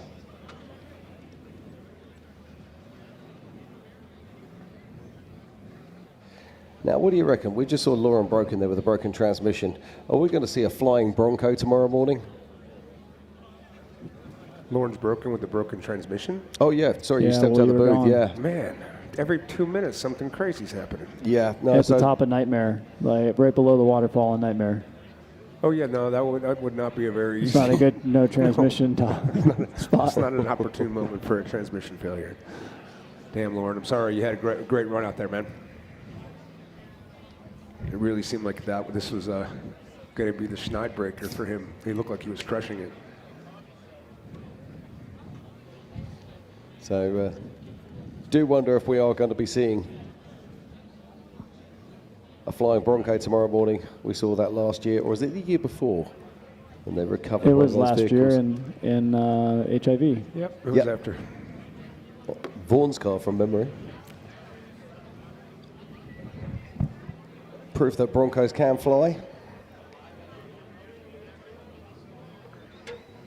And so checking on looking on the tracker right now, and the 4448 of Randy Slauson has moved right the way down through Highway 19 and 20, and he will be working his way along the Emerson Ridge. Out of the rocks. Randy Slauson is out of the rocks. Wow, so it's getting exciting. Hopefully we get Randy in here. What do you think? We cut out a little bit of desert, but at least another half hour, 45 minutes, don't you think? I think it's going to be an hour still more until he gets here, realistic. I mean, unless his car is healthy, dialed. Yeah. A dialed car is 45 minutes from where he's at. And after a day like this, it's not dialed. I'm sure there's something a little tweaked. It's beat. Yep. And those whoops get deeper. Well, let's just think about that. So we're talking about Randy Slauson, a man who has been to every single King of the Hammer since his conception in 2007, where he was the co-driver of the winning car. Exactly. It's kind of fitting, isn't it? But we're nowhere near the finish yet. This race has still got many twists and turns to go. And working his way down through Aftershock right now. And in fact, I'd imagine looking at his tracker right now, he's probably coming in to check me in or getting very close to check me in. And that is none other than Josh Bler. And we're still on Carl here with Paul Wolf.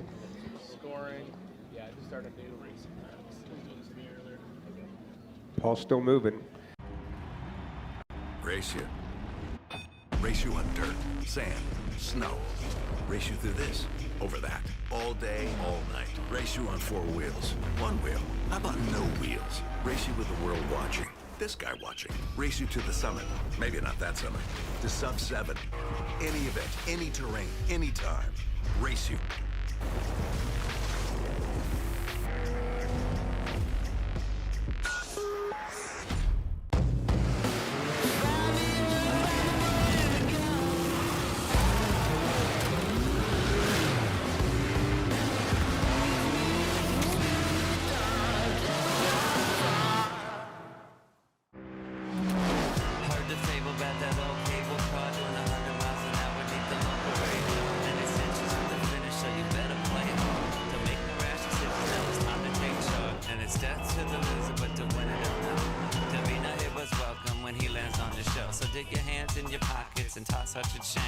Everybody's up in me, but it's strange. Mister, please, won't you listen to me? I sold myself up a kiss on the cheek. Whenever someone asks, "How was your weekend?"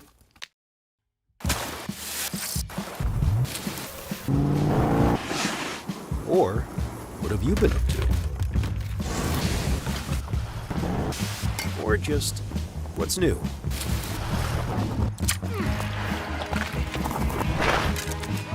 Have a good answer. Just do what you love. Toyo Tires.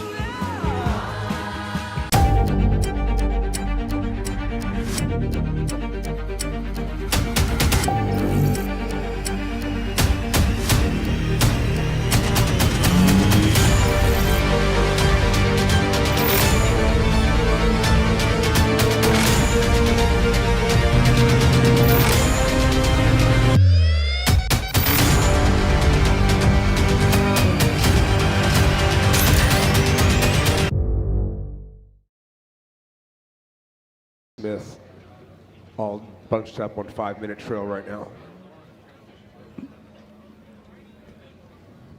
That's 3rd, 4th, and 5th. 6th is 17, Stephen Watson. And 7th is still back at the bottom of Ballpeen.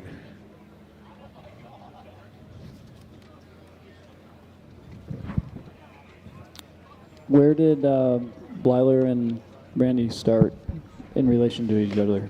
I think 21st and 27th? No.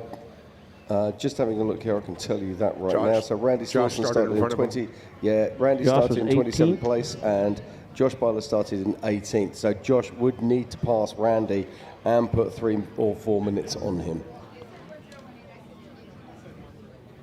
And again, thanks to Dang Brothers Pizza. They brought us a bunch of pizza a little bit ago. That was fantastic. We thoroughly appreciate it. And I'm sure they're still slinging some pizzas over there. So if you're here in front, run over there. Get them while they're hot. I've seen stacks of boxes walking in front of the stage, Miles. Perfect. Keeping everybody fed. When are we going to start that bidding on that Shannon Campbell fiberglass down there? That side panel, that's the first thing we're going to auction off. We'll do that one here, nice and easy, just raise the hands. And then we've also got a link that James Masters is putting together for us that lets us handle that bidding online, and we can see if we can maybe raise even more money for people, for Cody and Kendall.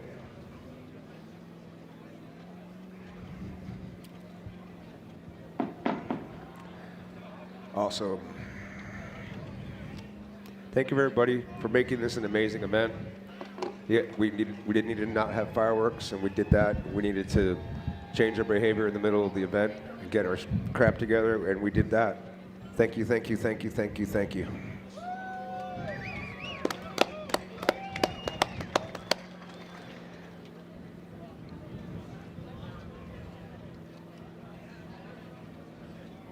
And speaking about Cody, he's still tuned in watching. Said absolute madness.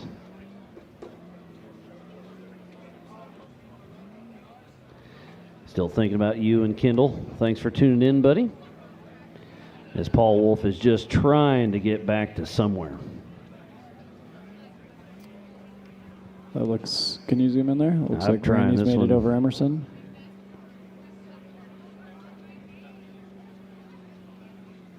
That's all you got. Yeah.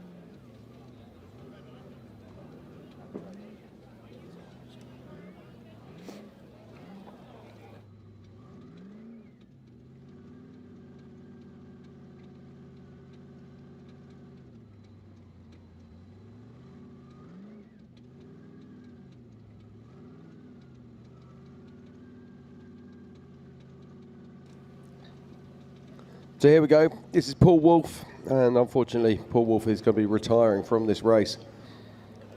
This man is an Iron Man, and you can see all the people here just lining up in remote pit, waiting for him to come in.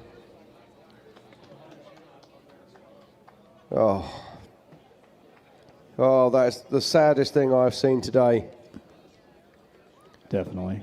Paul Wolf shuts the car down. He takes off his helmet. Insane run.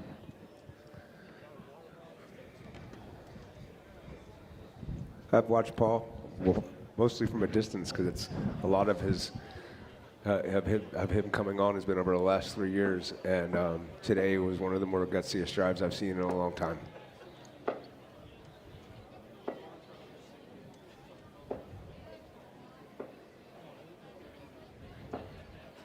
sure we'll hear from Tiffany here pretty soon on that. Yeah, see Paul taking on motor. Josh has stopped at the pinch rocks and checked me out. And it looks Josh like Bler. Randy has crossed Emerson Ridge, dropped onto Emerson Lake Bed. He is through the last of the last rocks. Then, except for, that's not true. He's got to make it up back up the saddle, which turned to be hard this year. So a lot of people stuck over there. So if the car is hampered, it might be trouble. But I think Randy's probably pretty healthy right now.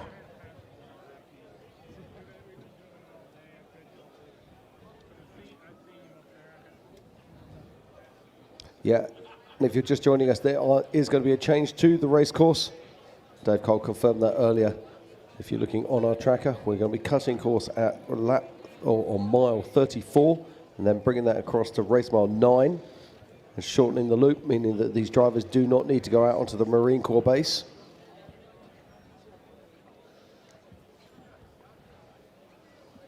We can actually show that. So if you actually look on the top left-hand side of your screen there, you'll see race mile 34 and then race mile 9, and we're literally going to bring them from 34 across to 9 and then bringing them back into home. And right now it's all about the 448 of Randy Slauson, 3-time king, and he's making his way into the desert. Oh, but this is such a sad scene. This is Paul Wolf in remote pit. He's telling his story. And I've got to say, this man is incredible. The driving we've seen him do today. I mean, Justin, you were just saying that he winched the first part of Ballpeen and then he drove to the top. Entire thing. Actually pushing Tad Dowker. Yeah.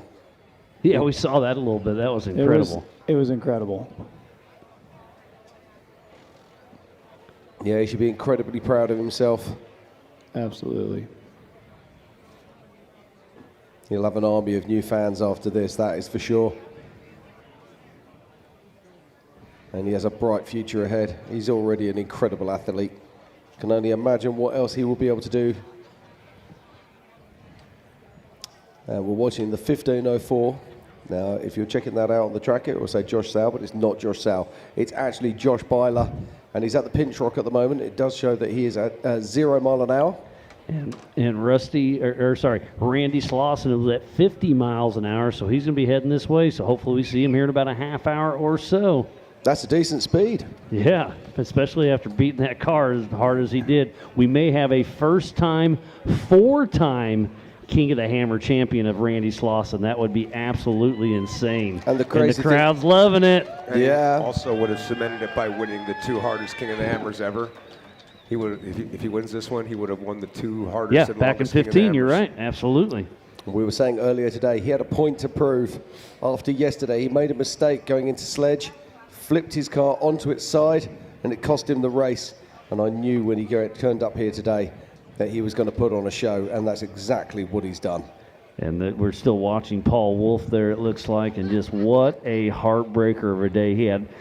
He overcame, adapted to so many things. And that's Chris Hickman and Paul talking to the front, and just what a long day they had.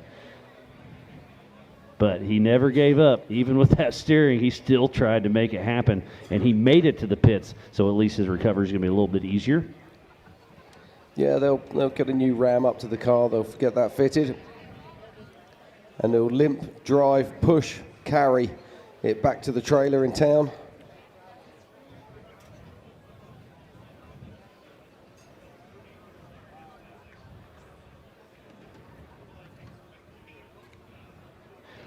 Looks like we still have a lot of our friends over in Australia. Looks like Ben's over there watching.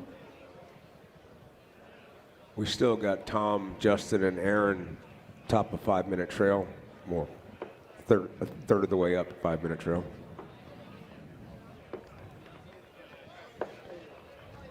Have they made the left turn yet, Dave? No, There. they're just below the left-hand turn. Right where you have to- Tom's been where- for a while. Yeah, where you have to stay up high right. Tom, roll back down to the hole.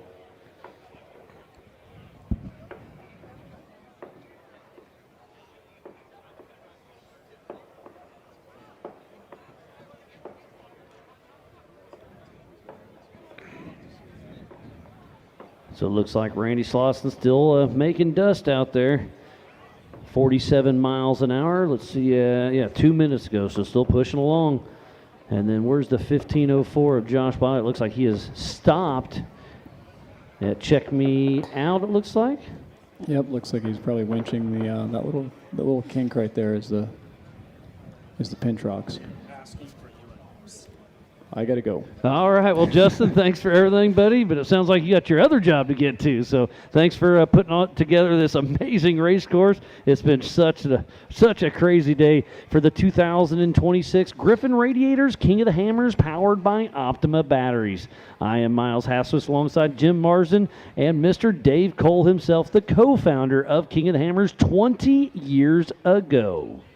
Yeah, and right now our race leader is a man who raced here 20 years ago, was co-driving in the OGs 13, and he crossed the line in first place. Since then, he's taken another 3 titles on his own, driving these iconic Bombers cars. And right now, Randy Slauson is heading back towards Hammertown. I'm just trying to work out how many miles he's got to cover. I'm guessing it's around about 25. Something like that. It'll be a little tricky because we're cutting off the race course, which I think is a great idea. So he's up over 50 miles an hour, so the car's still working. Yeah, Josh Byler is still showing as stationary in Check Me Out.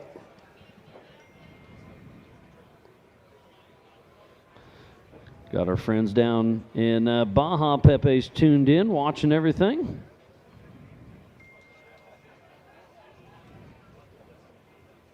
But it does sound like we do have an update from Tiffany Stone at Remote Pit. I assume it's with Paul Wolf, so what do you got? All right, guys, we see the 10:18 right now of Paul Wolf. He has turned off the car, taken off his helmet. Not only do we have the entire crew right here clapping, but we've also got Lauren Healey's crew right next to him. They've been pitted right next to each other all day long, clapping as well. I know that they wanted to see what was going on. I'm going to find out what's going on with Paul in just a little bit. He's been battling issues all day long. You guys have seen that. He had some oil pressure issues. He had some issues where he needed some transmission fluid. He was getting, about 6 quarts of oil every time he stopped over here. They are jacking up the rear of the vehicle. It looks like that they may try to change and do some swap outs of the tires. Obviously, it's been a brutal day for them. If you come look over here, we're gonna see if we can look at this passenger rear tire. It is beat up. You can see there's a huge gash into it right now. They are going to replace this. There's a possibility that they may replace all 4 tires on Paul's car. They also may give him a re-rack that you see right here, but it has been a crazy, crazy day. Let me see if I can get a chance to talk to Paul over here. Let me see. Paul, do you mind if we get a chance to talk with you real quick? All right, let's do this. I know it's been a crazy day, Paul, for you. We started this race. You started out front, 8 a.m. local time. You're making it over here. You are physically the 3rd person to make it to remote pit. Tell me about your day so far. It's been a long day. Right out of the gate, we had clean air, and then we ended up having, I don't know, I have to ask the motor guy for sure. I think maybe the oil system is pushing too much oil to the top end or something, but the car was using a lot of oil, so we kept having to stop and fill oil. Did that for a while, then we got into lap 3, and Dave had an awesome lap. It was rowdy. Car is bad. This car's an awesome car. And we did really well, battled with, I think, Lauren and Tad, and I don't know, there's a whole list of people that were all I've seen out there multiple times today.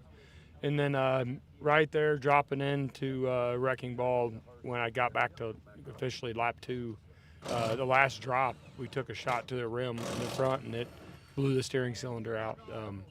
Just fell down a 4-foot ledge, and it popped the steering, and that was all. It was the end of it. Well, Paul, I don't want to ask you this difficult question. I've been hearing from some of your crew. Are you continuing out of remote pit? What is it for the 20th anniversary for you here at King of the Hammers? No, we're going to stay here. We're done. The cylinder's broke, and I wrestled it over here, but that was it. So, yeah. All right. Right, Paul. One last thing. Anything else you want to say to everybody who's been watching this incredible race? No, thanks for all the fans and everybody watching. I guess I need to, do better next year. Come back and try to win this thing for sure. Well, Paul, if it's anything from me to you, it's been incredible to watch this. Like we were talking about, 3rd physical driver making it to remote pit. This has been an incredible race. We'll see if we get some more drivers in here. I'll still be here for you guys, and back up to the booth. Thank you very much, Tiff. Oh, what a tough break there. And it's heartbreaking listening to Paul Wolf there. You can see how beaten up he is, but what an incredible sportsman. Yeah, incredible. And he I mean, you can't say he gave up. He gave it all he had till the very end.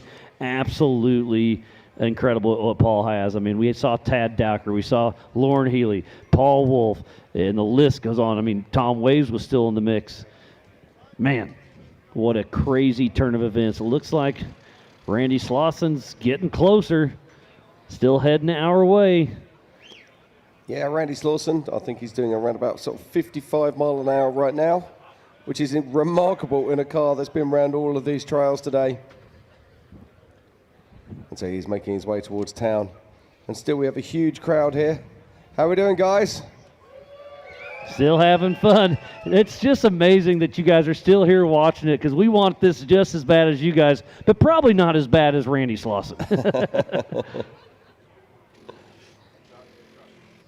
And Josh is still moving. Josh got moving again. He's out through, check me out all the way to the top, and now he's turning around to come down Highway 1920. That will finish his day in the rocks, hopefully.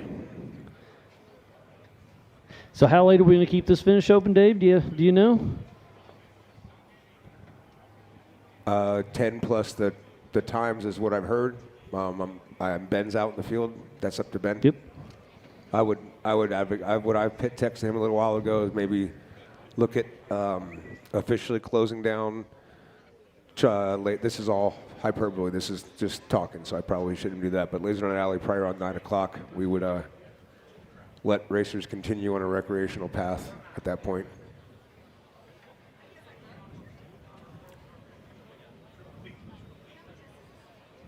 And Stephen Watson is now ready to join Aaron Smith and Justin Wicks and Tom Ways. 3rd, 4th, 5th, and 6th are all going to be together in 5-minute trail in a minute. Yeah, I did notice also that John Webb is making his way out through around the trail still.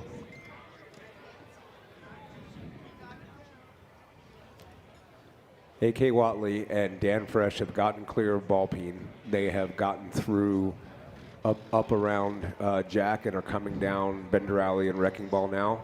And do you think since they're so close together, they're kind of teaming up, just trying to help each other go, or do you think they're still just battling? That'd be the smart thing. Yeah, just kind of buddy system, and if they get stopped, keep your friends on your side. Your seventh and eighth moving, and third, fourth, fifth, and sixth are stopped. So yeah, I'd hope.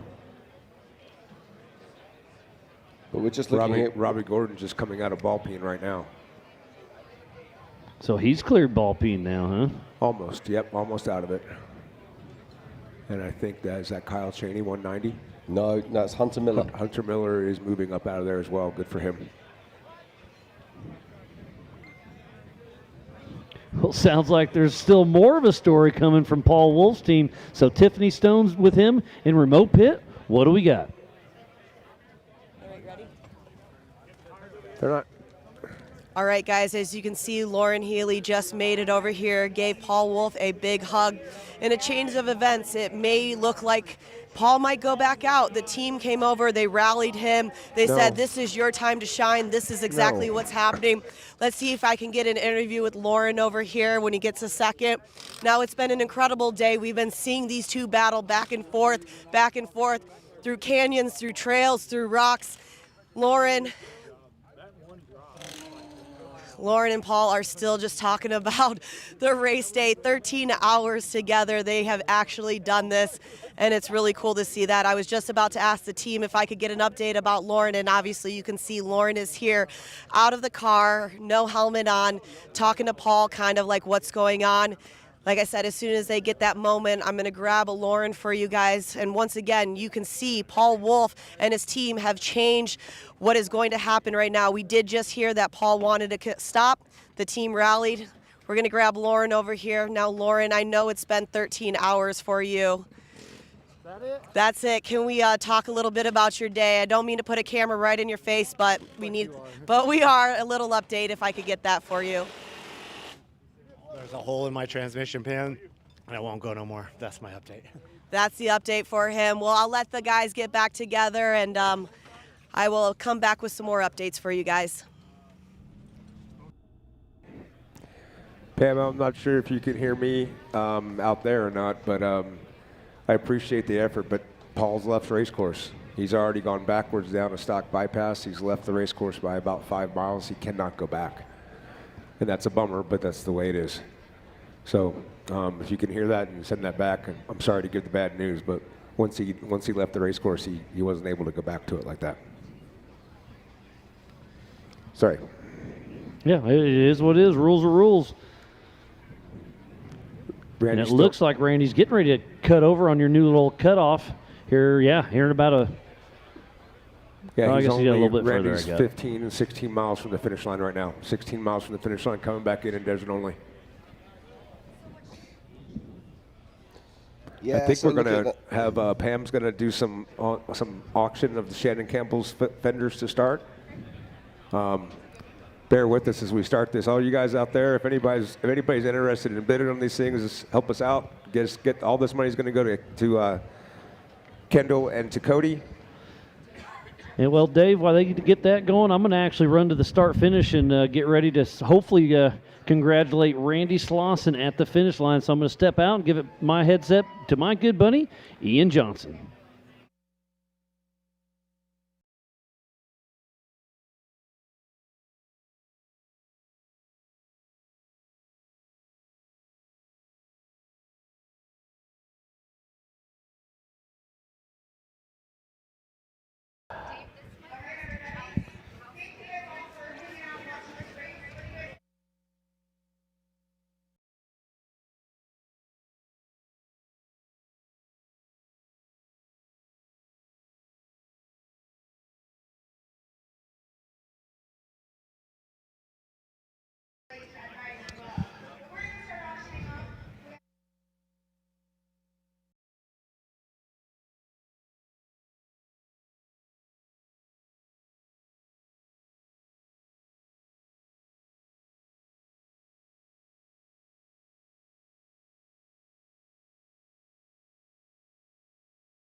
All right, Jim, it's great to have you back in the seat. Whoa, is that price? Okay, let me. That won't fit on my carry-on. I'm sorry, I was getting all excited. Pam is out there literally auctioning off body panels to the crowd. That was Shannon Campbell's body panel going out right now. They're raising money for Cody Addington and a couple other people battling cancer, so it's great to see that. But Jim, I'm now back in the booth with you. We are expecting our current race leader back into Hammertown anytime. We are indeed, and our current race leader is none other than three-time king Randy Slauson in the 448 of the 448. 448. It's been a long day, Ian. It's been a very long day day. indeed. And I was just quickly having a look there on our scoring, just to see Randy Slauson as to when how long he has been in the car. And Randy Slauson has been in that vehicle. You're not going to believe this. 13. For 12 hours and 34 minutes. Oh, my goodness. I was going to say it's closer to 13, but yeah, they left the line this morning at adjusted time. They left this morning at 8 a.m. It is now 9 p.m. So he's been out there for a long time. He is right in this section of race course right now where he's going to make the turn from where we shorten the course. We made the decision to shorten the course because it was going to be just too much work. Well, not just too much work. We had a time cutoff at the top end of this course. This heads out to the Marine Corps base. So we did have to put a time cutoff out there because the Marines are out there basically making sure that side of the course is good. So we had the Marines basically come in here right at this race mile 34. And that's where Randy's going to basically turn left, come across the lake bed down to where we see race mile 8. Race mile 8 is going to turn, and that's where he'll start headed back into town. Then he's 8 miles outside of town. Yes, at any moment now we are going to see Randy Slauson making that turn and coming down through basically what is Virgin Racecourse, heading back down to that race mile 9 marker. And then it'll be a 9-mile dash back into Hammertown.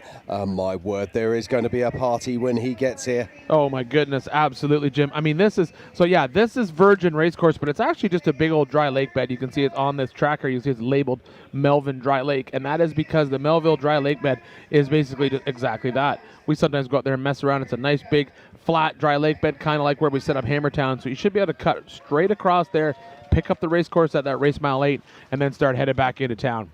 Yep. Now, I don't want to jinx this or say anything, but there's still a lot of race course. Oh, there we go. There's the tracker just jumped across. Yeah, so he is now across that. He's going to pick up probably around that race mile 9, race mile 8. So I'm reckoning that he's around about 10 minutes from coming into town. Yeah, so that'll put him about 8 miles outside of town. Now, from that section of race course, he still has a little bit to go. I mean, it's not like it is 8 miles, but as we said before, this car has been through hell and back. So to be able to get out on this race course and get back into town, this has been the toughest King of the Hammers that we have ever had out here. This lap 3 ended up being absolutely brutal for our competitors today. It did indeed. Now I have some news also. It does look like Josh Bler has completed all of the rock trails. He is out of Check Me Out. He is out of Highway 19 and 20, and he's making his way down towards Emerson Ridge and will be coming onto the lake bed. That is some amazing news. Now, the next question that we have is, where is... If you're going to say, where's our third place car, you're going to be looking a long way back down the track. Oh, I was going to say, be looking back into what's called the 5-minute trail, and there's 3 cars in there right now. And I know Justin Wicks was in the game. I know... What happened to Tom Ways? I know he was on his roof. He's still in there as well. There's 4 cars sitting in there at the moment, and they're all at the same pinch point. So do you remember that point that we saw Randy Slauson? I said they looked like his winch motor had burnt out, which clearly it hadn't now. But at that time, we've got 3 cars sitting up in there, and then just moving up in below them is Stephen Watson. Yeah, we have Justin Wicks. We have Aaron Smith. That was going to be our next question, so because I knew he was in the player. He was playing, but yeah, so they're all at that point. And then, yes, just below them, Stephen Watson. But I saw Stephen Watson and everybody getting out of their car. Yes. Now, they got out of the car to change the wheel, but they did manage to get going again, although they are still showing a stationary, and now they've moved further down the track. Now, I honestly believe, looking at the clock here, we are at 8:58 p.m. Official cutoff of this race is going to be 10 p.m. plus adjusted time. Now, with the greatest will in the world, I don't see that there's anybody else out there that is capable of finishing this course other than Josh Bler and Randy Slauson. I was going to say, is this going to be the year where we only have one finisher? But it looks like this might be the year that we have 2 finishers. Well, let's hope we do. I sincerely hope we can get both of these guys across the line here in Hammertown, and we can celebrate what has been the most tremendous 20th anniversary King of the Hammers race. Yeah, I think we're going to definitely get Randy back into town. There's no question there. He's moving along in this section. We do expect to get Josh Bler back into town. And here we go. You know, Jim, we always have these conversations every year. Is King of the Hammers a solid axle race? Is King of Hammers an IFS race? I said, you know, we don't really seem to see that anymore because of the fact that we have this, the IFS is so strong, it's built so well. But the IFS was not the weak link out there today. Weak link out there today was every other part of the car. Transmissions, steering racks, everything. It was just, obviously, this course put these cars through the ultimate challenge out here in King of the Hammers. And when Randy comes in and finishes this, and we expect him to come in and win this race, he definitely is going to deserve it. As we were saying earlier before, he was absolutely devastated to take himself out of the race yesterday. And I was chatting to him at the fire pit last night. I said, 20 years of amazing driving and one stupid moment. He said, hey, I'm only human. It's like, I'm real. But he came out of the chocks this morning, and you just knew he wanted to prove a point, and that's exactly what he did. Yeah. Let's just see, he's still got nearly 10 miles to go, but Randy Slauson is making his way back towards Hammertown, and look at the time, it's already gone 9 p.m. Yeah, I have Randy right now. Well, he did ping at race mile 8, so I'm going to assume he's actually probably closer to race mile 6 at this point. So he should be coming around that section that's basically updated. We'll see that tracker ping pretty quick here shortly. So here we go. What a day it's been. What a day of action. Oh, it's been absolutely stunning out here on this lake bed. You know, we've seen it play out all day today, Jim. Just a quick recap of what we saw all day. We saw, you know, we basically saw Paul Wolf running away with this race and putting an absolute clinic on. Then Lauren Healey coming from the back, jumping into the mix, pulling out and doing an amazing job in the rocks. And then Paul Wolf just devastated. Yeah, absolutely. But let's not forget Tad Dowker, yeah, who you're took right. the lead in lap 1 and was powered all the way through lap 2 into lap 3. Yeah. And it was only when he got down into ball pain that he started to have problems. Yeah, that is absolutely right. That's a good point. Tad Dowker obviously did very, very well in this race. As Jim said, early out in the lead and carried that lead all the way through a couple races. Yeah, he was absolutely incredible to watch. It was a really tough thing to watch him losing his transmission. But the quality of these vehicles, the way these guys drive them, the tenacity of their teams, it's quite remarkable. And I'm looking now, as I can see, Josh Bler is going to be making his way off as Emerson Ridge and into the desert. Yeah, and as you say that, I just saw Randy's tracker ping. He is now at race mile. He's just crossed race mile 6. And that basically, when we see that ping, we're assuming he's about a mile further ahead on the course. So he's actually probably closer to race mile 5 at this point. So he will be getting very, very close to getting back to Hammertown. Let's see how fast he was traveling. He's still traveling at 41 miles an hour through that section. So even though that car has been through such an aggressive set of trails today, and now he's moving down here, he's doing an amazing job getting back into town.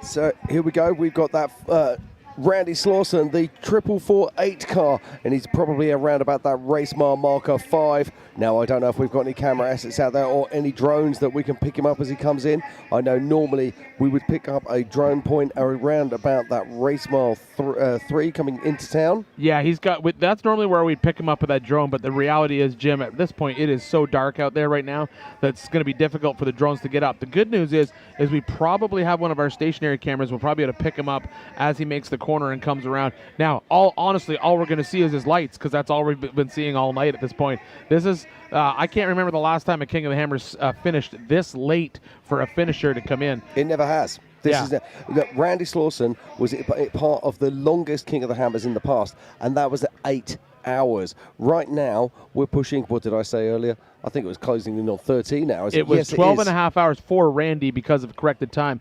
The race itself is now 13 hours and 9 minutes over. Yeah, I'm just looking at Randy Slauson's time here. He's currently running at 12:52, so it's going to be over 13 hours by the time that Randy Slauson gets in.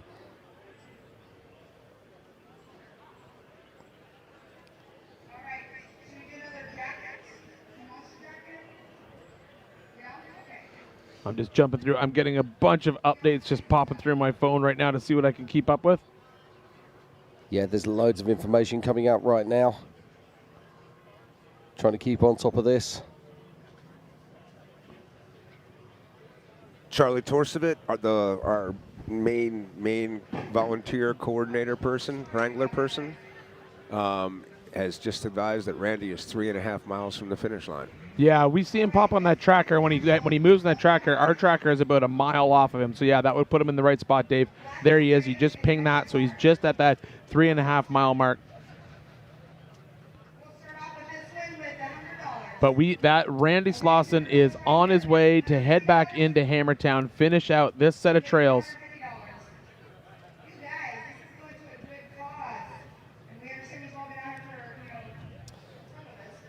Okay, I'm just getting some news right now coming through that apparently Tom Ways, they've got his car back upright and they're putting some transmission fluid in it. Well, that will be good news because we were looking at that. Yeah, but there's so much action going on there at the moment. It's just incredible.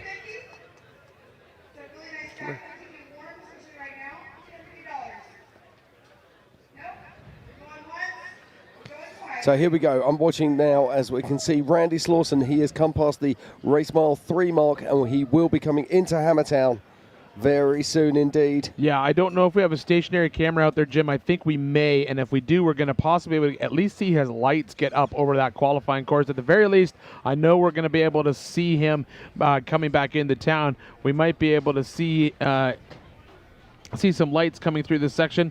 This is our short course camera right now. We're out here trying to see where we're going to find Randy. We're going to see some lights coming back into Hammertown shortly. He still does have to get through that cross grain section.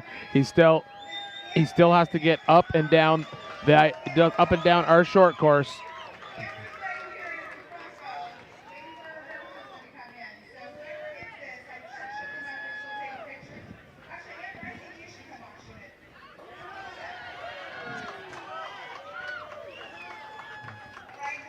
So as I'm watching here right now, I can see that Randy Slauson is getting closer and closer to Hammertown. And you won't believe this, but we've actually got Amber Slauson on stage at the moment, auctioning off one of her body panels from the bomber that she raced yesterday. Yeah, they're raising money for Cody Addington.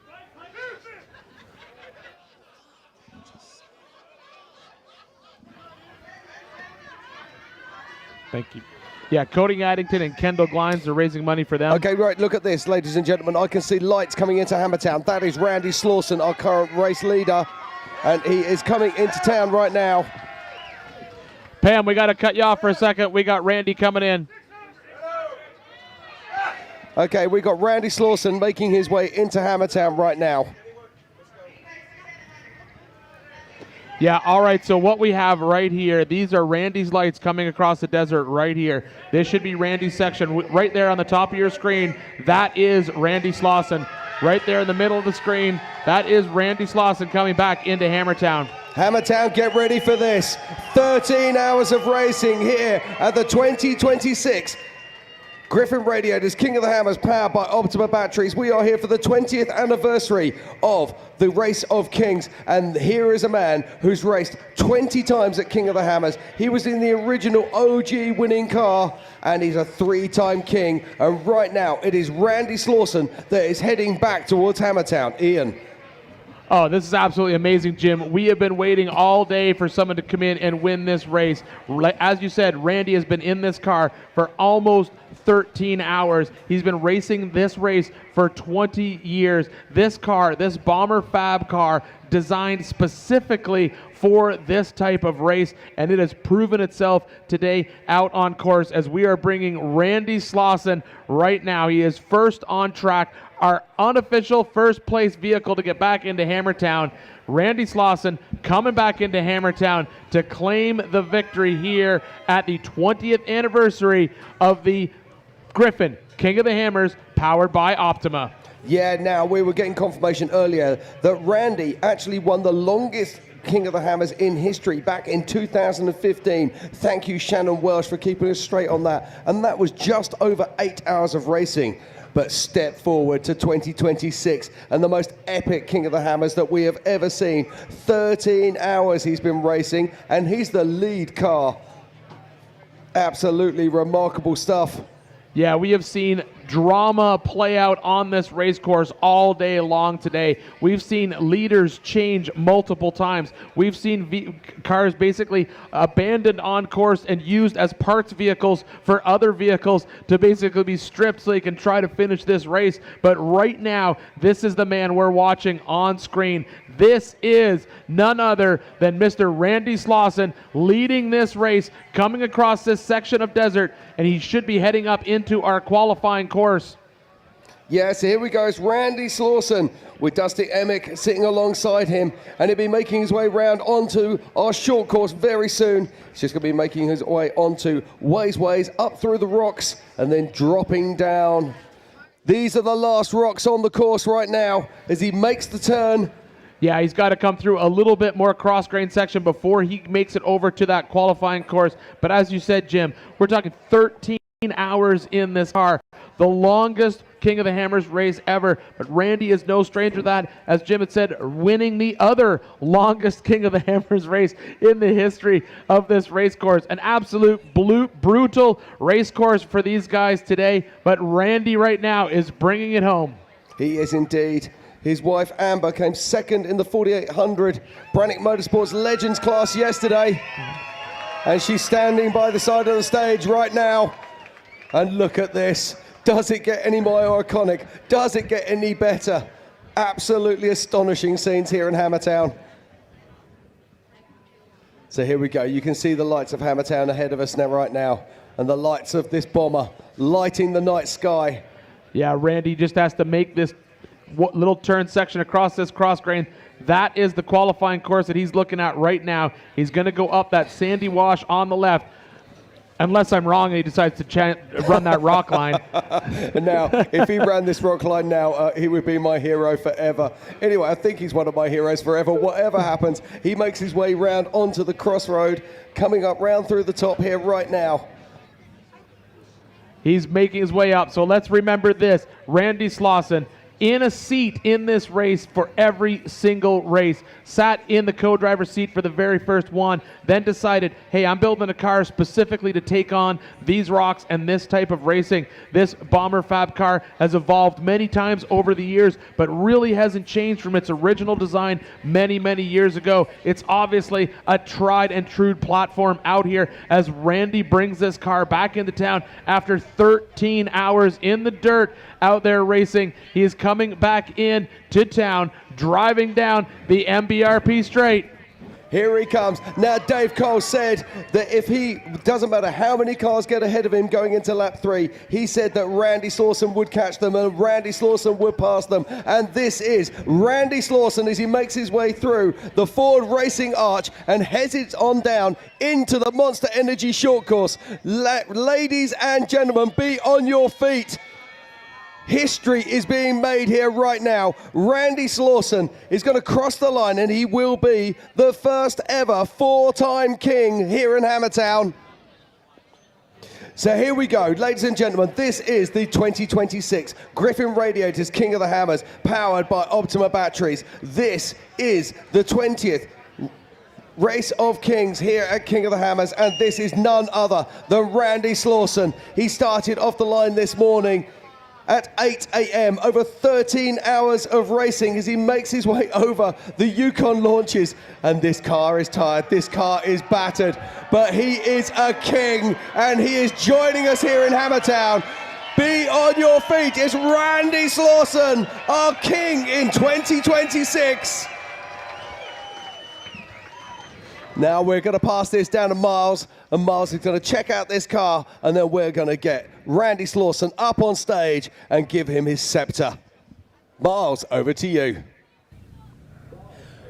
Jim, what an amazing day it was. I can't believe it lasted this long. So much fun. Randy Slauson and Dustin Emick, number 4448, out of Gardnerville, Nevada, with Bomber Fabrication. And that Bomber Fab solid axle machine with a CBM LS3, 600 horsepower, maximum 4L80, King Shocks, BFG, Battleborn Wheels, Freight Factory, and Bomber Fab. I believe this is going to be our first ever 4-time King of the Hammers champion. What an amazing day. And this car, honestly, at quick glance, doesn't look that bad. And looking at him, oh, he looks wore out. A half thumbs up, but he's here in town. What an amazing day. He's here. He did it.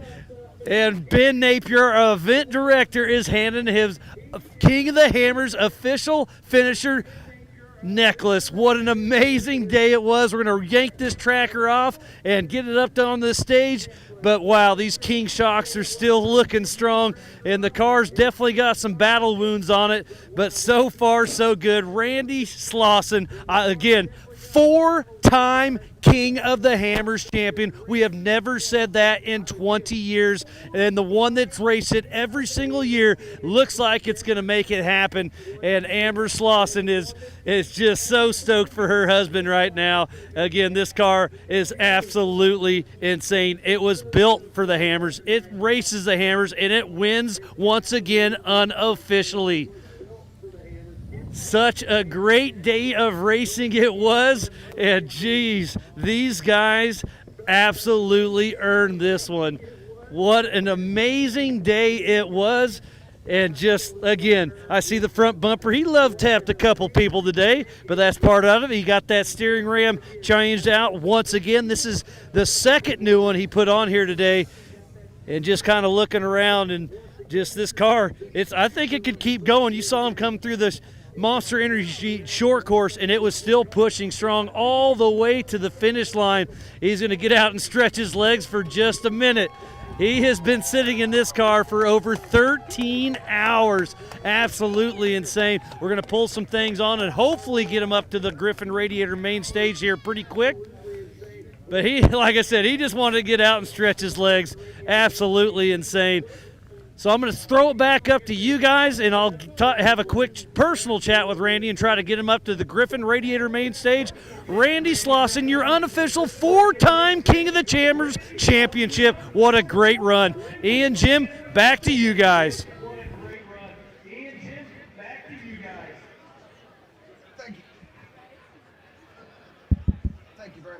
Thank you very much, Miles. As you could see, this is an amazing race with an amazing group of people out here. And we got to get down. And Jim's so tired he didn't even put his microphone over his mouth. That's why Jim's been working that microphone for 13 hours now. All right, so yes, here we are at the official finish of the 20th anniversary 2026 Griffin King of the Hammers, powered by Optima, and we have at 9:16 p.m. our first finisher of this race. This is absolutely amazing.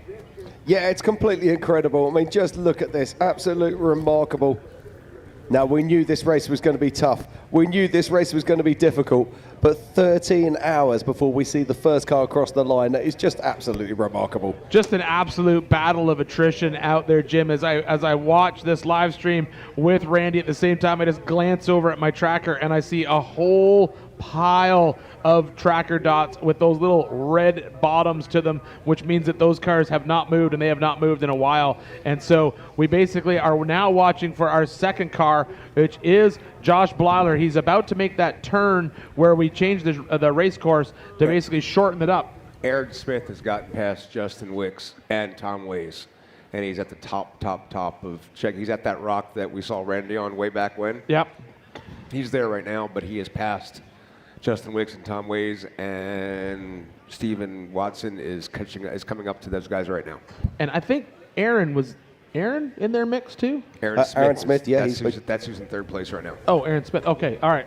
Wow. So right now, a bomber just won King of the Hammers. Aaron's in a bomber. Second place, second on the road is Miller. Miller chassis. Yep. Third place is a bomber. Fourth place is a bomber. Wow. Absolutely amazing. Absolutely amazing. Just the finish of this race is, it always is a nail biter, Jim. It's just usually it's not a nail biter at 9 p.m.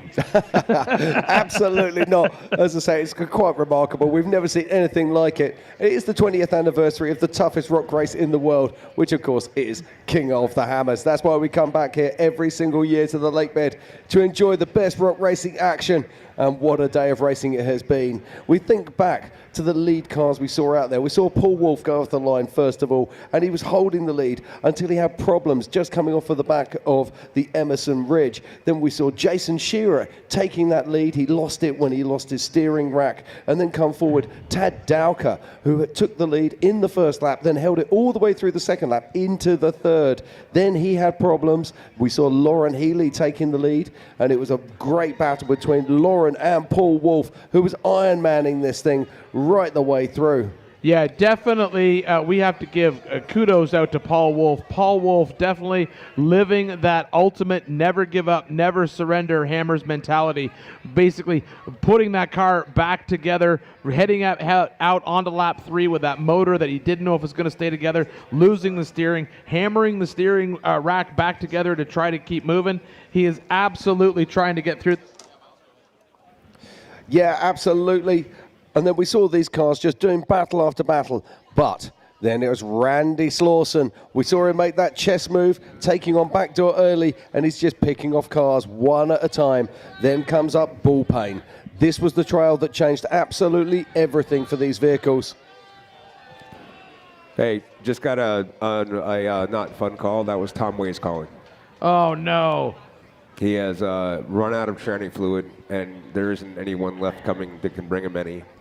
And he doesn't have enough to get the car going. He is going to wait until someone can get him some fluid and then drive backwards down the trail.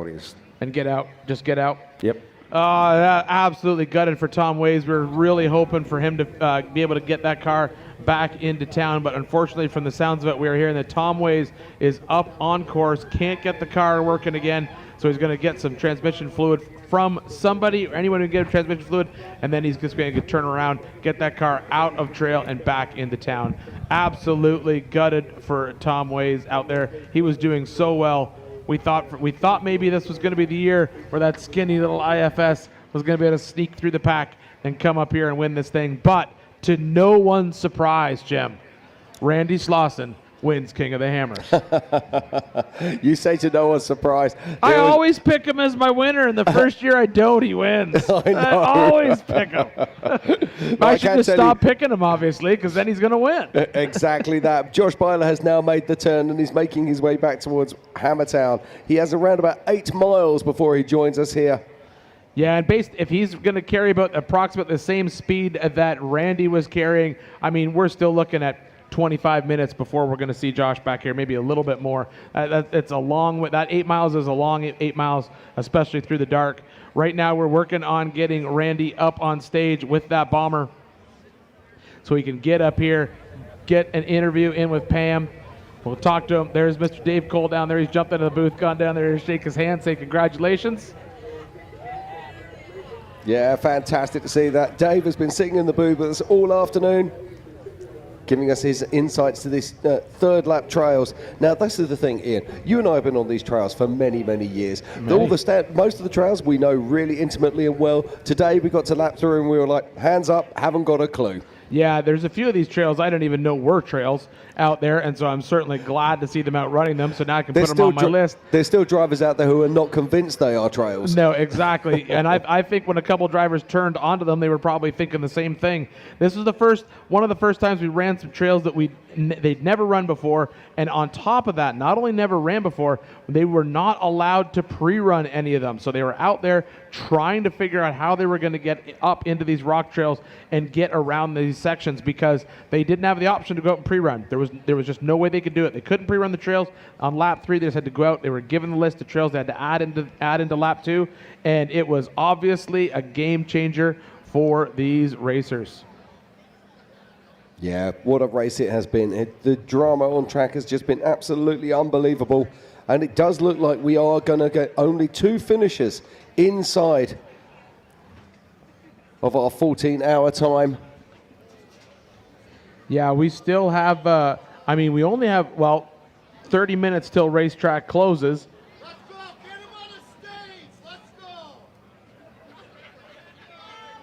We still have 30 minutes till racetrack closes. But then we do have adjusted time as well. But I'm looking back down across that track now, and I don't see that there's anybody who will be able to make their ways around those trails and back round. They would have to be leaving Emerson Ridge at this moment if they were to be coming back into Hammertown to complete course inside time. Yeah, it's definitely going to be tough. Even though this race course closes at 10.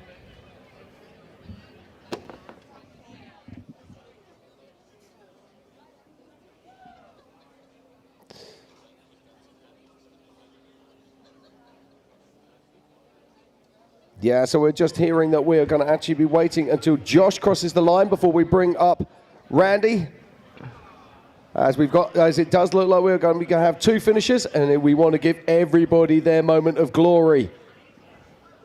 So Josh is now making his way back towards Hammertown and probably be with us in around about 10 minutes. And we'll hook back onto our tracker there. Now, everybody that's in green is on lap 3. And everyone in green with a little red bottom is not moving in a while. And 15:04 on the far left-hand side of your screen, that is Josh coming back into town. So that's Josh out there at race mile 7. He's actually probably in between race mile 6 and 7 at this point.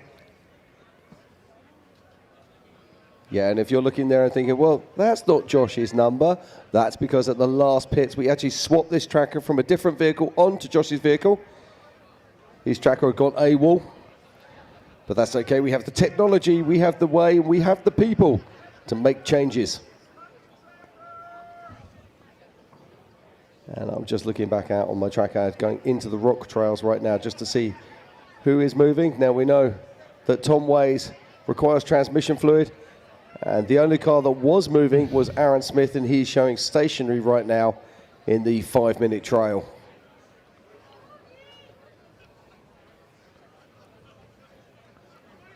So we are going to be waiting for Josh Bler to join us in town. Yeah, Josh Bler coming across. He's now made that shortcut where we shorten the course to get everybody across and back in. He's now down by that race mile 6 or 5 section.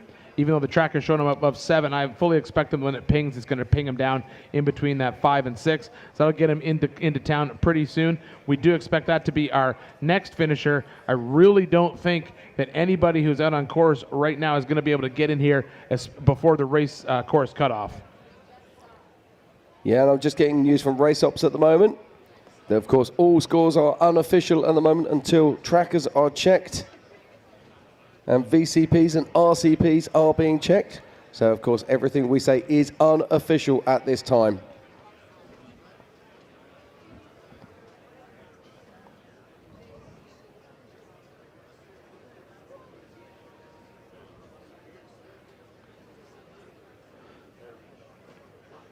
Everybody out there that wants Randy to go up on stage, so do I.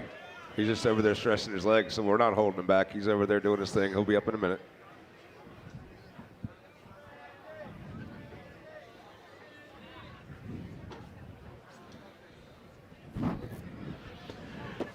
All right, so while we kill some time here, Jim, let's talk a little bit. We talked a little bit about how this race basically played out today, and it's been an absolute stunner of a race. If you weren't watching all of this race, you missed so much action all day long. 13 hours of unstoppable racing out there. Lead changes, car wrecks, car failures, basically trying to put cars back together. It was absolutely amazing. All of our competitors did an amazing job today. Everyone who took the start flag today definitely deserves a round of applause, because this has been the hardest King of the Hammers race ever, and it's being shown right now by the fact that our only car across the finish line right now at just after 9 p.m. was Mr. Randy Slauson, and the next car that's coming in behind him is Josh Bler. He will be coming through basically race mile 3 or 4 shortly. That's that cross grain section that heads over to our qualifying course, and that will be the next car that we get back into town. Yeah, that's absolutely right, Ian. What a day of action. We've literally seen people drive the tyres off these cars. I've never seen so many cars shredding tyres out there on track. It's been absolutely remarkable. Yeah, this not just shredding tires, Jim, shredding everything. We've shredded tires, we've shredded control arms, we've shredded engines, we've shredded transmissions, we've shredded shock absorbers. If it's a part on the car, we have shredded it and tested it. And like, look at Randy. Third steering cylinder, full hydro steering cylinder on that car to get back into town. Absolutely insane. Paul Wolf rebuilding his steering rack out there in the middle of the desert with a rock, trying to get back into town. It's been an absolute unstoppable race course. These cars have handled this abuse for so many hours, and now they're slowly making their way back into town. As I see, Josh Bleiler's ping has just moved him up closer to race mile 2, so he's approximately 2 miles outside of Hammertown. Yeah, we've seen the very best in rock race. Race you. Race you on dirt, sand, snow. Race you through this, over that, all day, all night. Race you on 4 wheels, 1 wheel. How about no wheels? Race you with the world watching, this guy watching. Race you to the summit, maybe not that summit, to sub 7. Any event, any terrain, anytime. Race you.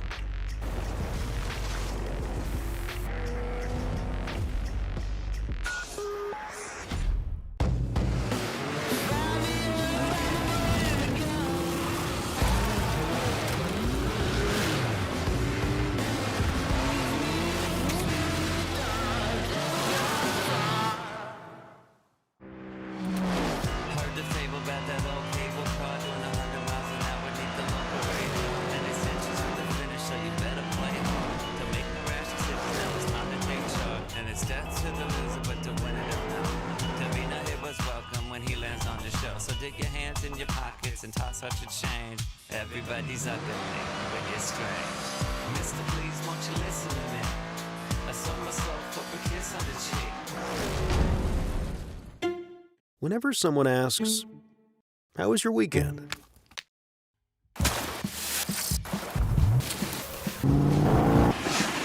Or, "What have you been up to?" Or just, "What's new?"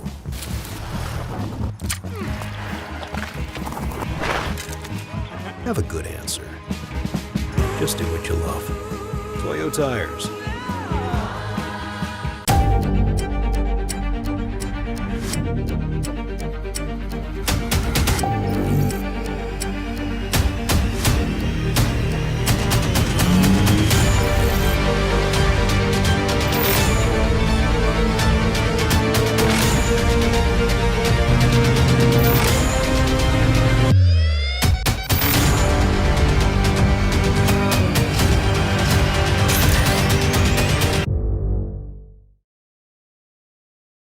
Back down, back door. Oh, don't put that evil on him, Jim. He's so close to town. Don't remind him of that. But yes, we all remember when he flopped that car at the top of back door. Still won when he did it.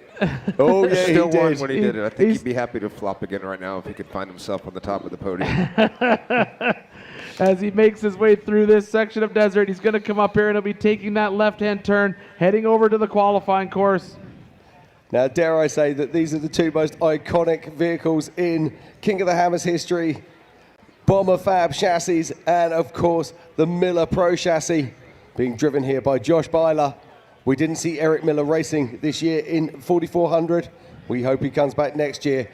But hold on a minute, because this is Josh Bleiler who's bringing it in.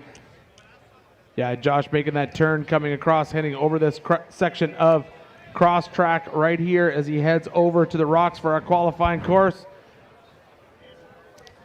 Checking it up around that big rock. He's going to decide which way he's going to go. I think it's pretty obvious which way he's going to go, Jim. I would be very surprised if he went the other way. He makes his way round onto the country road track, as Tom Ways likes to call it. Got nicknamed earlier this week, Ways Way. Yes, And as Jim was saying, Josh won this race in 2020. I'm sure he is absolutely bummed to not win it this year. But if you're going to be in a year where there's only 2 finishers, this is a pretty good spot to be in, to be the only other car right now that has been able to come in and finish this race today. Yeah, Josh Bler has been in the car now for 13 hours and 15 minutes. All right, he's coming down through the MBRP straightaway, headed over into our Ford Racing Arch, where he'll be dropping back down into our Monster Energy short course, and then coming around the Griffin Radiator start-finish line. Okay, here we go. So this is Josh Bler, King in 2020, making his way through the Ford Racing Arch and coming onto the Monster Energy short course. And he is going to be so stoked to be back into town. Only a couple of short bends to go now. This is, don't forget, the 2026 Griffin Radiators King of the Hammers, powered by Optima batteries. And this is the 20th anniversary of the Race of Kings as Josh Bler makes his way towards the finish line now. One more bend, and it's the Griffin Radiators start, finish. And Josh Bler crosses the line to take unofficial second place as he makes his way into town. Ladies and gentlemen, Josh Bler. Now, Miles, you're down in the pits. Talk us through Josh Bler crossing the line.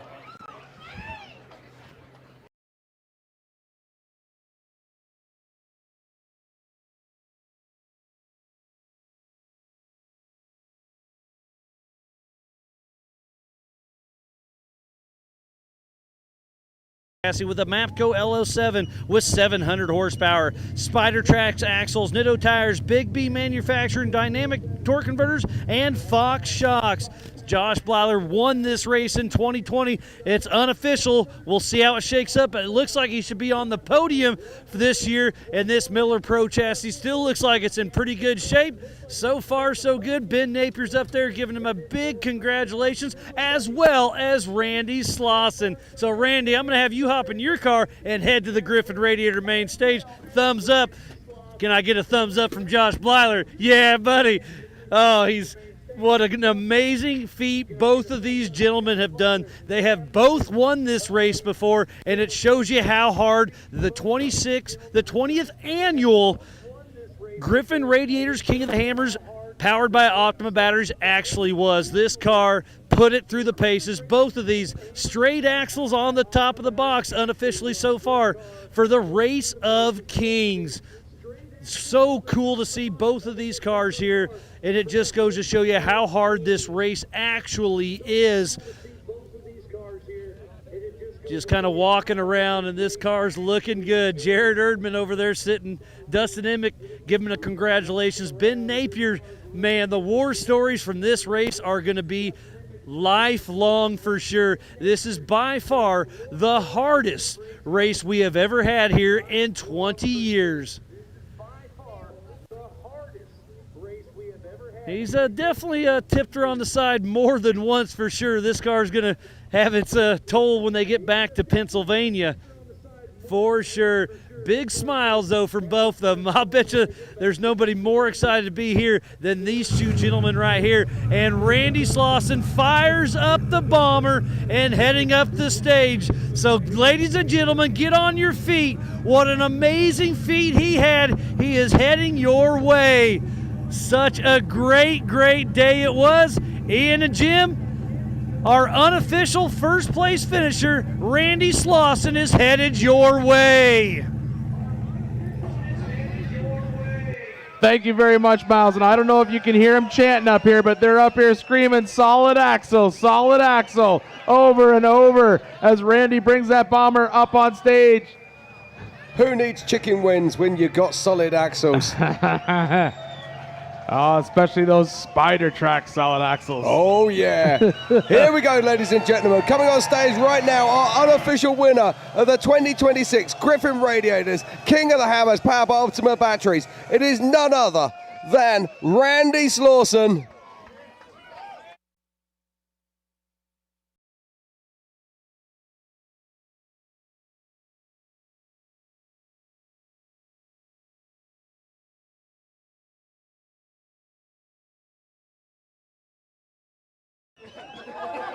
All right, Randy Slauson unofficially in this #1 spot, 4-time king. I know you've been down there chatting with your family, but Randy Slauson, what a day. Man, that was the best day of wheeling I've had in a long time.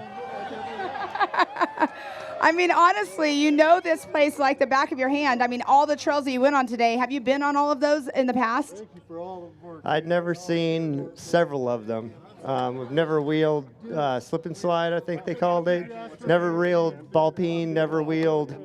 There's something else that I never knew existed.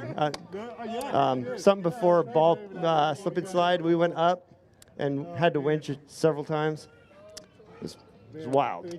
I mean, the 20th King of the Hammers, you're up here unofficially in this #1 spot. You've been out here since the beginning. Over the years, you guys have endured so much, but all in all, this course, what's your thoughts?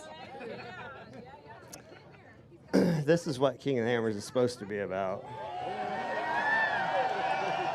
If they're going to brag that it's the hardest race ever, or the hardest race in the world, this is a hard race right here.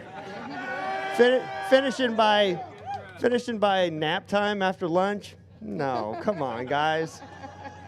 13 plus hours? Yes. I do have to say, everybody on the internet, everybody that's been out here in Hammertown have been saying this is the best King of the Hammers yet. What do you think? Absolutely. Especially because you're on the #1 spot. Dave mentioned it earlier, and I think, well, he said that I won the previous 2 hardest ones, but I think all 3 of the ones that I won had the highest attrition rate. But this one tops them all by a long shot. Well, they definitely put on a great course out here. Look at all the people. I mean, it's whatever time at night, and all these people still here. Over 12,000 people are still watching on the internet, on YouTube, and here we are still up and excited. You have a smile on your face after the day. Heck yeah. Well, congratulations, unofficially in the #1 spot. 4-time king, unofficially as well. Randy Slauson, who all do you want to thank? Oh, man. I'm handing it off. I don't ever give my microphone up, by the way. Sorry. First and foremost, all the glory of Jesus Christ, right? Then I'd like to thank all my friends and family and all the pit guys for supporting us all day, all week. All my sponsors, King, BFG. I'm going to leave everybody else out because I can't remember, but got a lot of people that have supported me over the years and helped make this dream come true. Some people realize, some people don't. I'm the only guy that's raced all 20 King of the Hammers. So it's been a lifelong pursuit to be here and to do these things. And I feel like I got vindication for yesterday, so that's good. I'm going to give it to Dustin for a minute. Randy covered all the main ones, but I just want to thank God, like you said, thank all our friends and family. Chris Ray helped me a lot this week on teaching me some stuff to make my game a little bit better. And man, we couldn't do it without the support, all the sponsors and all the fans. If you guys weren't out here, there wouldn't be a race. So we want to just thank you all for being here and supporting us. I mean, your family too, your in-laws, your wife right there. Your wife did amazing yesterday as well. But Randy Slauson, congratulations. Thanks very much. All right, you guys, let's give it up for Randy Slauson, unofficially first place and 4th-time king.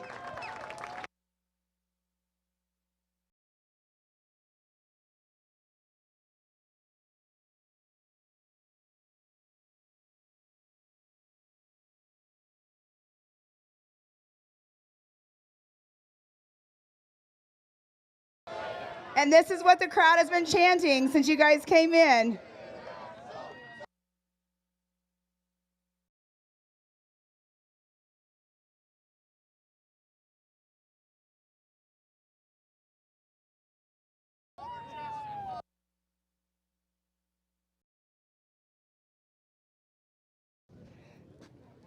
So Amber, really quick, we were auctioning off your panel before he came in.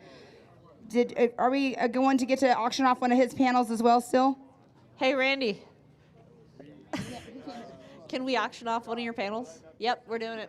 All right, so you guys are going to want to stick around. We have to finish auctioning off Amber's panel, but we're going to auction off Randy's passenger side panel. And yes, we'll have him sign it.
Is this thing hot?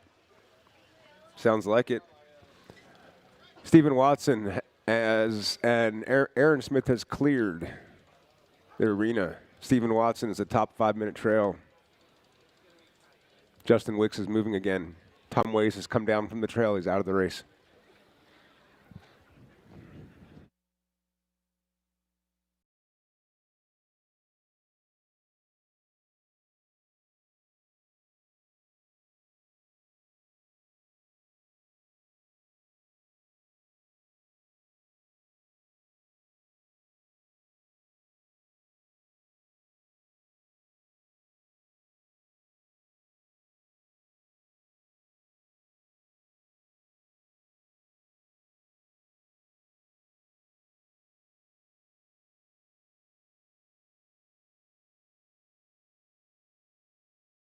We're going to let Randy at least pop his champagne right now, and we'll do another bottle later. But with all of his crew up here in his car, if you have your camera and don't want it wet, I would back up.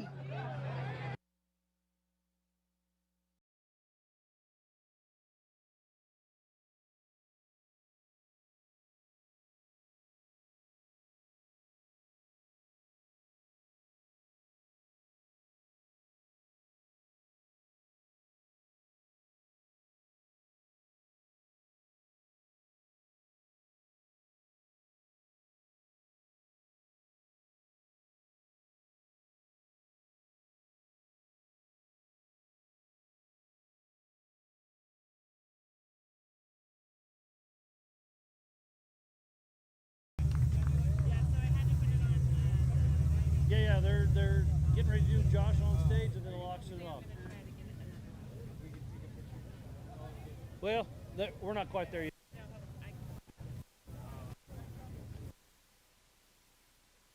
Trying to buy.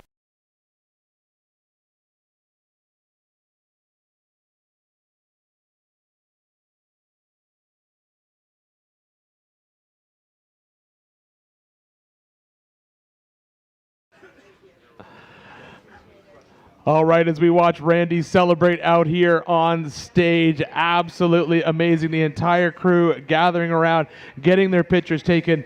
This is, as Randy said, this is what King of the Hammers is all about.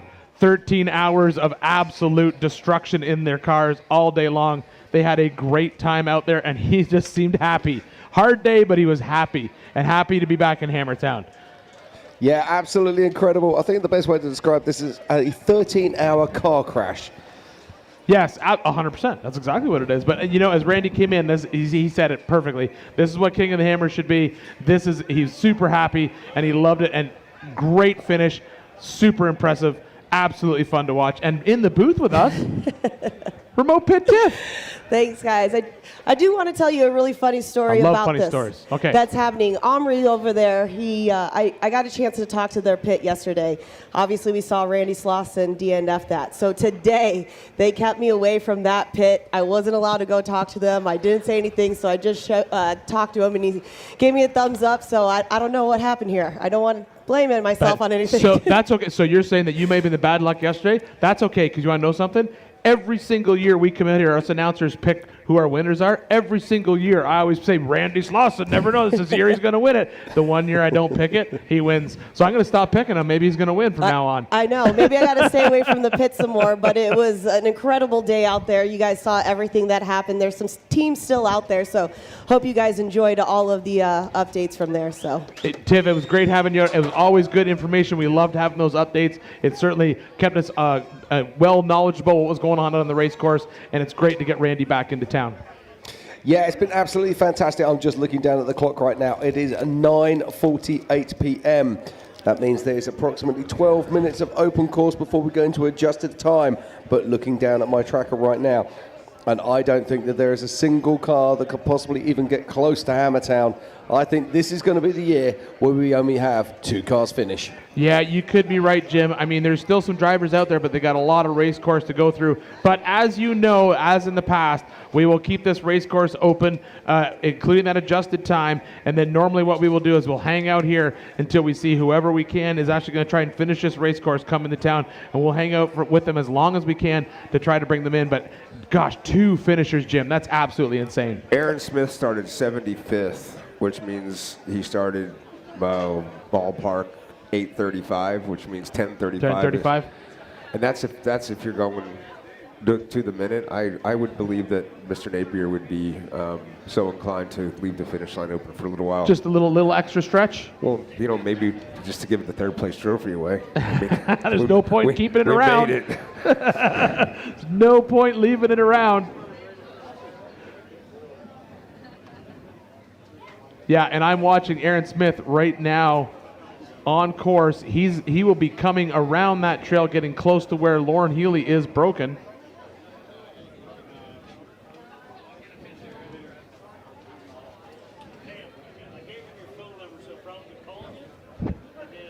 So we have Aaron Smith still on course.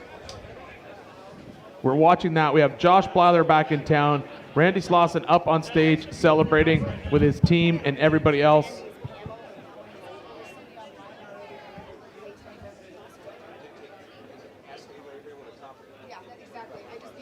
Currently, right now. Hey, that auction we talked about? Yes, sir. Pam just got an bid for Randy's panel, $2,500.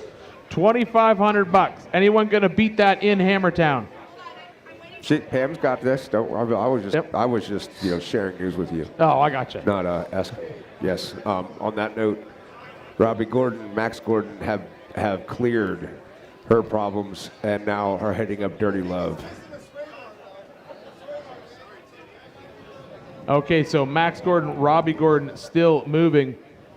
Dan Fresh needs to be through there, I'm certain, and that may be the last that we see coming out to Laser Nutter Chocolate Thunder for this evening. I have Steven Watson still moving. He's well past there. He's up in 5-minute trail. Yeah, he's up in 5-minute trail right ahead of Justin Wicks? He's in front of Justin Wicks. Tom Wace has come down and out. So Tom Wace has been able to get his car out of there and headed back into town. Somewhere in front of Robbie is Dan Fresh. I haven't seen 48 ping in a second. Okay. So you have Randy and Josh here. You have Aaron Smith in 3rd, who is now coming to the top of Misery Mile. Stephen Watson is with Justin Wicks in 5-minute trail. Dan Fresh and Robbie Gordon, Max Gordon, whoever the driver of record there, they're coming up to Dirty Love right now. All right, well, Tiffany Stone stepping back out. Tiffany Stone, thank you so much for all your updates from the remote pit. It's always great having you out there. Tiffany's stepping up in the booth. Going to go down to the fire pit and celebrate, I'm assuming. Yes, yeah, all right, Tiffany's out. Thank you, Tiffany.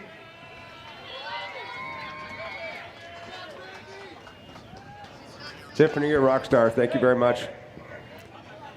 All right, so at this point right now, as Dave was saying, we're keeping an eye on Aaron Smith. Aaron Smith.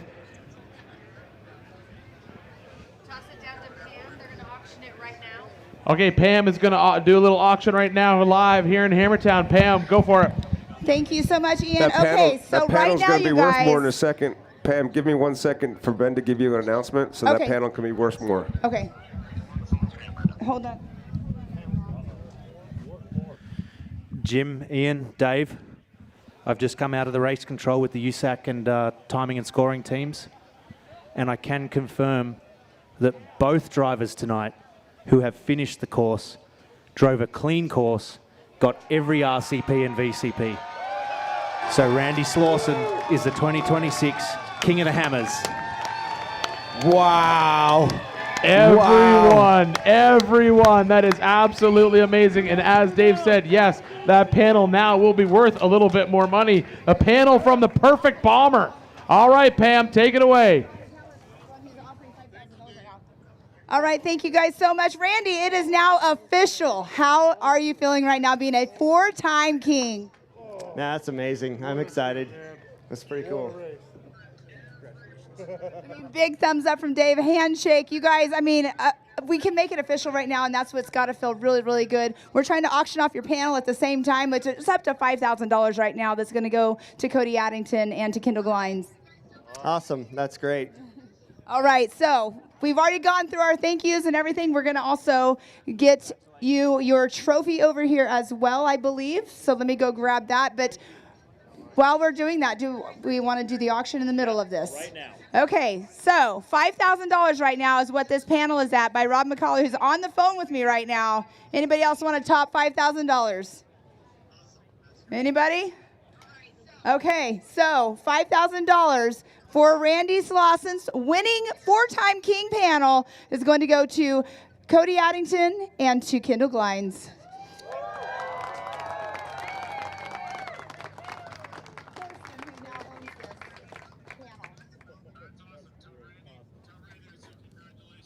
You're on speakerphone. Go ahead. Hey, thanks, Rob. We want Cody Addington and his family to succeed. Cody's always been a great guy, and we're gonna sponsor him and everything. And God bless Randy Slauson and Cody Addington. We're all family here. Awesome, dude. Thank you. Absolutely, man. No problem.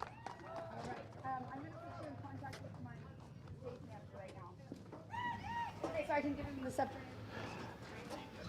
All right, thank you, Pam. Randy, don't go anywhere. There's one more thing you might want.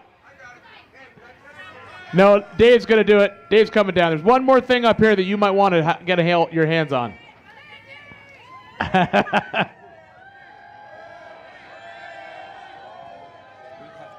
coming. Okay. Just stole till it gets me.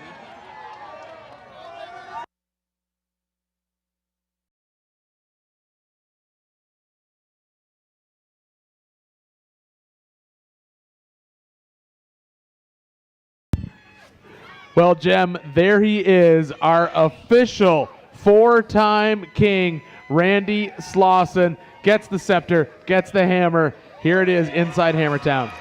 Absolutely. Isn't it wonderful? Do you know the best thing is, when you hit all the RCPs and when you hit all the VCPs, you make our life really easy. Absolutely. That was a great, clean drive. What a fantastic drive. An absolute masterclass from Randy Slauson. 4-time king, been racing here for 20 years. Was in the winning car right the way back in 2007.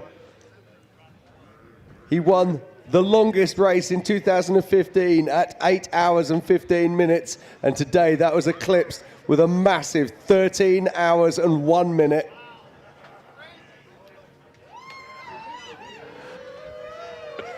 Absolutely remarkable stuff here in Hammertown. As we watch Randy Slauson, he will be celebrating all night, or perhaps he'll just be going to bed. Who knows? Who knows? But there he is, your 4-time king, this year's King of the Hammers champion. As Jim was saying, 13 hours in the car.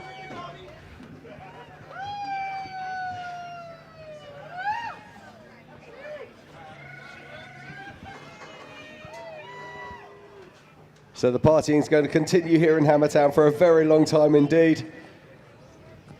Okay, Randy Slauson, where are you at? We have something else for you.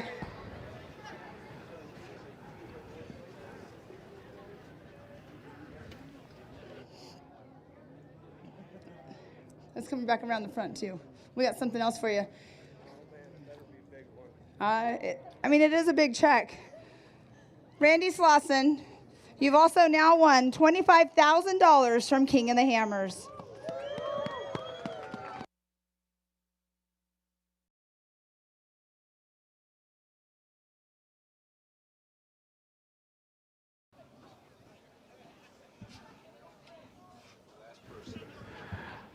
Congratulations, Randy, on your official win here in Johnson Valley for the 2026 Griffin Radiators King of the Hammers, powered by Optima batteries.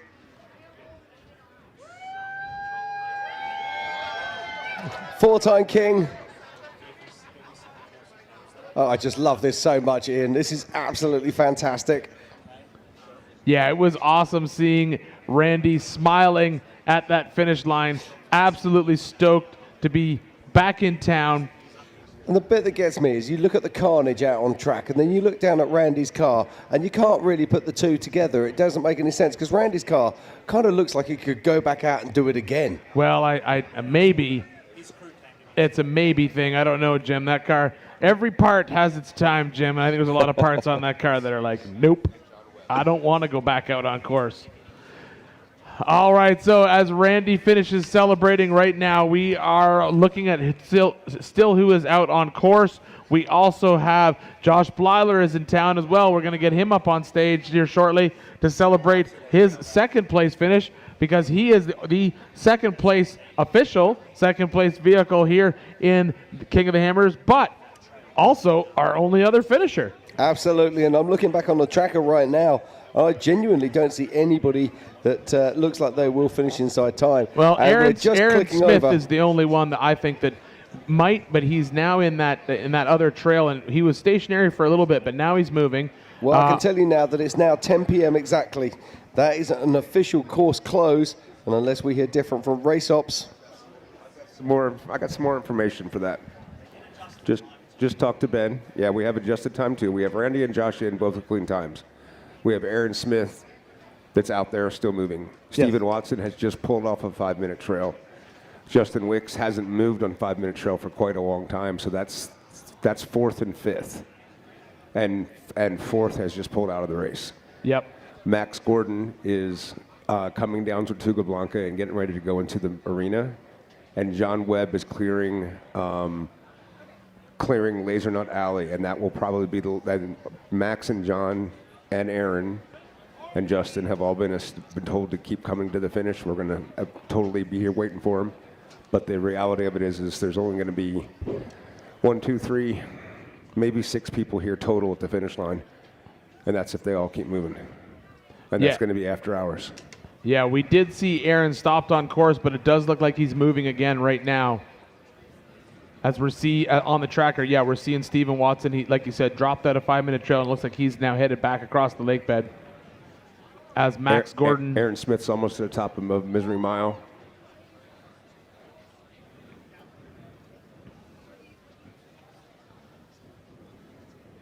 We're going to bring up Josh Bler.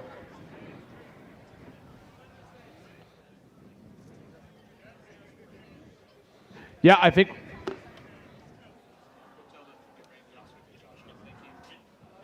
Yeah, I think at this point we should be getting our second finisher up here on stage. That's Mr. Josh Bler, official second place here in King of the Hammers.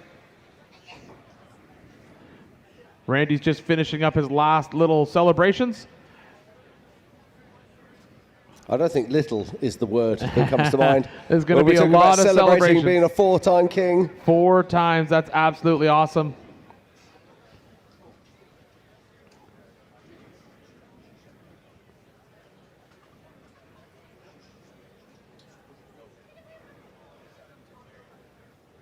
And then we'll get Josh Bler up on stage as we look back through the course to see who is out there and who can keep moving and who possibly has a chance to get back into town.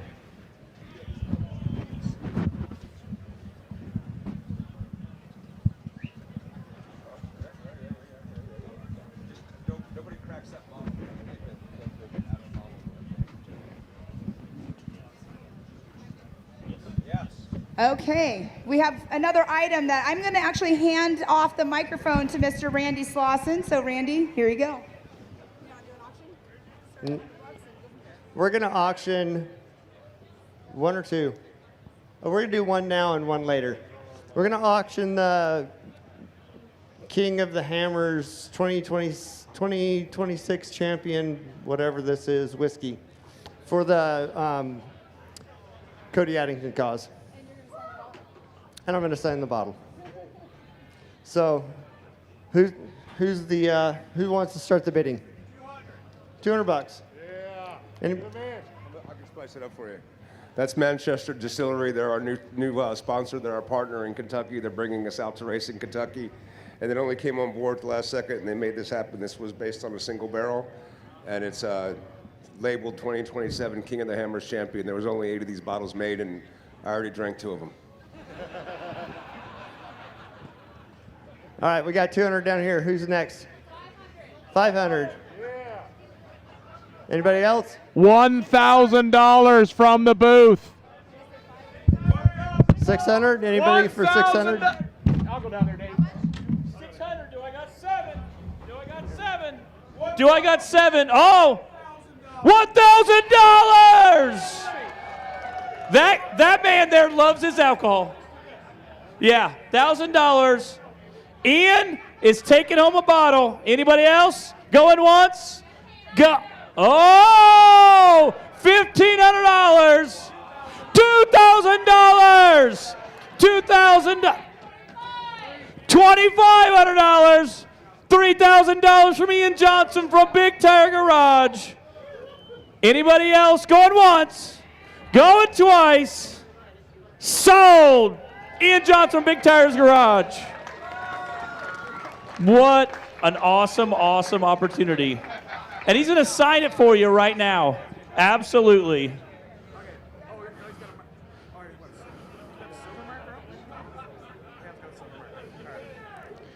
Ian Johnson.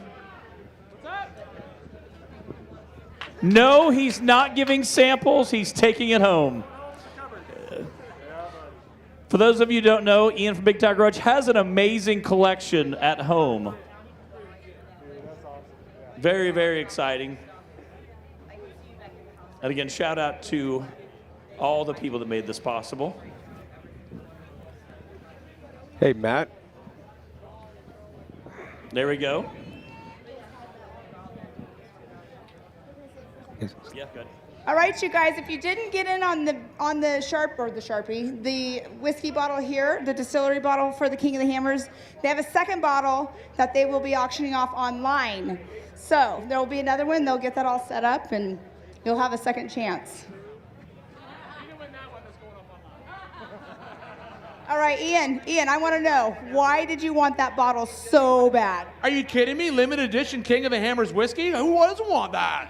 And then signed by Randy Slauson, the only 4-time king to ever exist. The 20th anniversary King of the Hammers on the greatest day ever here in Johnson Valley. And the only person that's raced all 20 years. And you know, my birthday's like in 2 days, so it's even better. All right, good job. Congratulations, Randy Slauson. Congratulations, you guys. What an evening it's been. We are not done. We do have Josh Bler patiently waiting over there. So let's give it up one more time for 4-time king, Randy Slauson.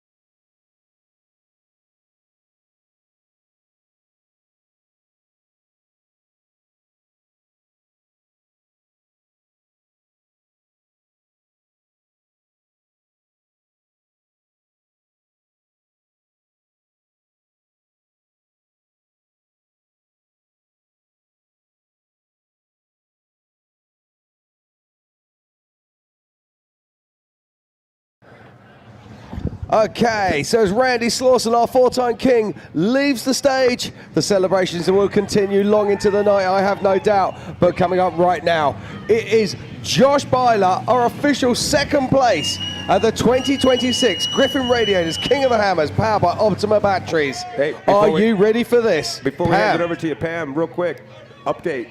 We have one other tracker not working out there. Pip Justice is evidently wheel to wheel with Aaron Smith, running in 4th place right now. That is pretty awesome to hear. Thank you, Dave, for that update.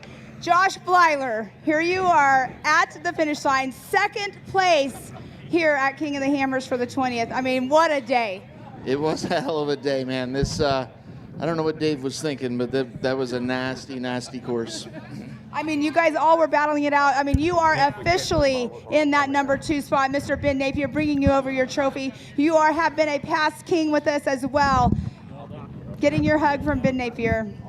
But all in all, that course, like you just said, it was a hell of a course out there. Yes. Rough, rough, rough. Yeah, that was insane. Jared, get over here, buddy. Come here, buddy. This guy here worked harder than I did. I just sat here and drove. We probably winched for 3 hours straight today, maybe more, and that was all him. So it was a lot of work, and the course was great. I think Dave did a good job of trying to not bottleneck it, although that lap 3 was a little intense. I want you to tell us about that lap 3. I mean, we were watching it. We were seeing how steep some of those rock trails were, and all in all, I mean, honestly, we've never finished this late for any of the King of the Hammers, and here we are. I'm not even sure what time it is. I think it's just past 10. But that last lap took you guys so long. So how in the world, how hard was that for you guys? Honestly, we thought we were sitting in the top 10, and we were just kind of bebopping along and dilly-dallying. And Mikey called me on the radio and said, hey, he's already in contention. He's out of hurry. So we went back at it and did our best. But no, congrats to Randy. I mean, that was a hell of a race. Good for him. I mean, you coming in second, great race for you as well. I mean, all the crowd that's kind of dwindling, but the crowd has been out here all day long watching you guys on the big screen. Yes, thank you guys. Appreciate it very much.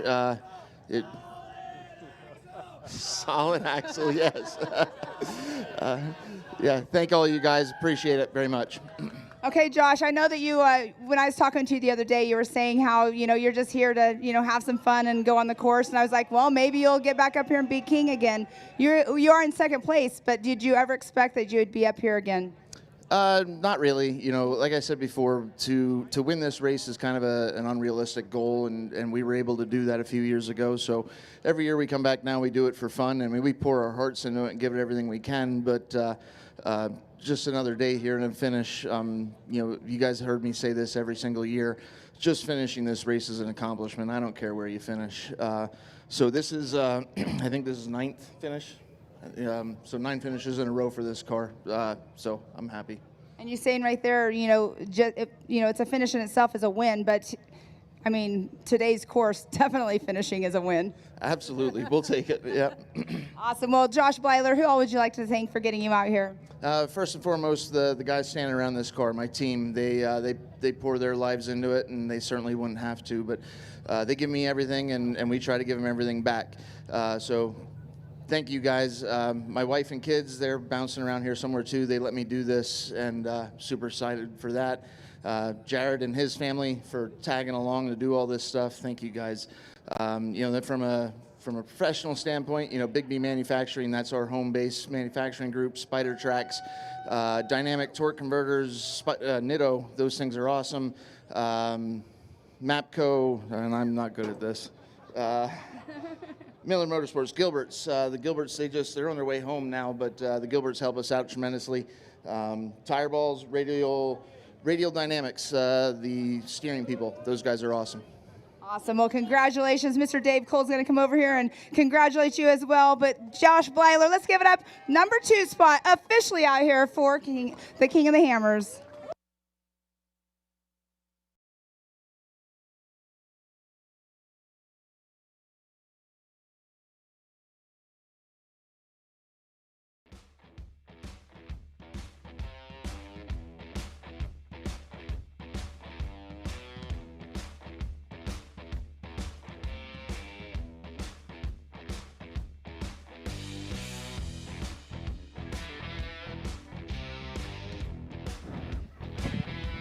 Jim, I don't know if we're going to get a third finisher.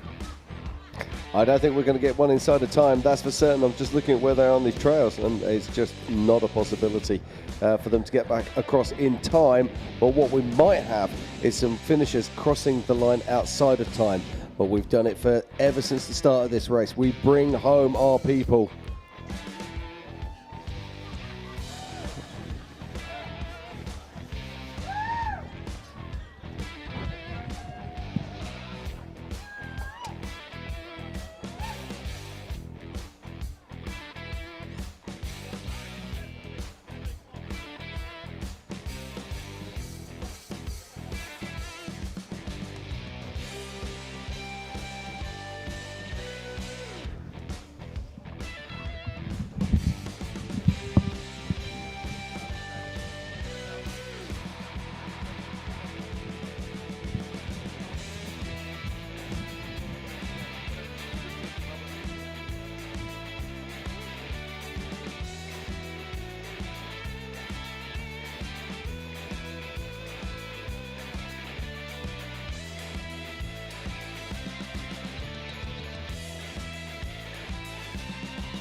All right, we have one more picture to take with Mr. Josh Bler.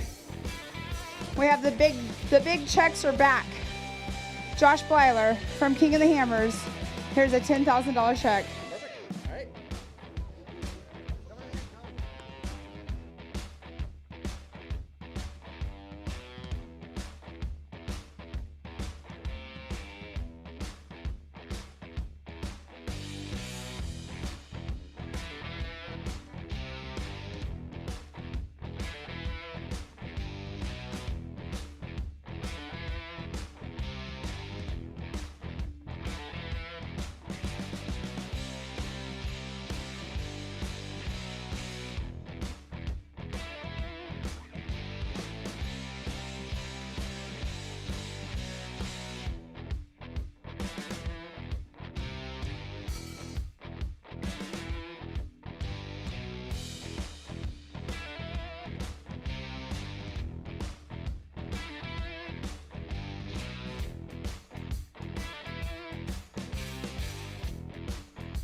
auction stuff off with me? You want to be my Vanna White? All right, we got a few things left to auction up here. We have some monster jackets. Size extra large. Extra large monster jacket.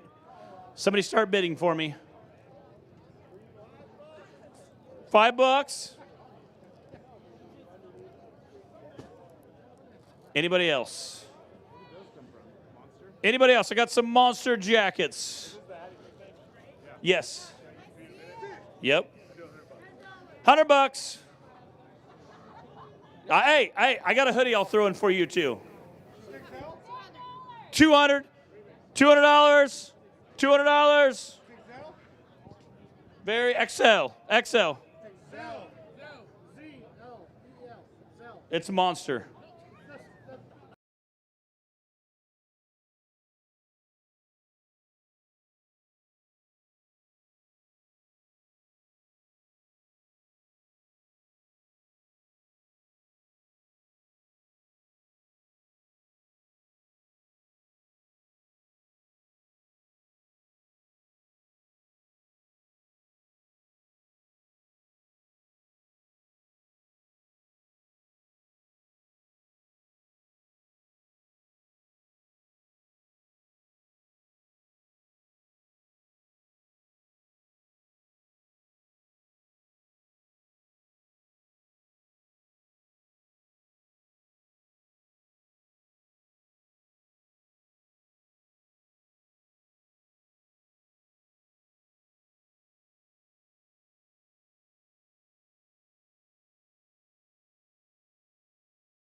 What, Steven? You're not in your car. Yeah, I'm not in a car right now. What? You're good. I can hear you. You're live. You're good. Bougie. Oh, we got something. We need a cup. Give me that cup over there. That's not going to help. Hi, Ian. Hello, Mr. Stephen Watson. How are you? Hell of a job out there in that new car. Thanks. It was going good, and then just wasn't fast enough. That's always how the day works. It's always going good until it isn't. Now let's talk a little bit about that car, because we were talking about it earlier. That was originally last year's pre-runner, right? Yeah, that was the idea. That was kind of the shakedown, break in, get everything moving kind of deal, and it became obvious that it was a race car. Yeah.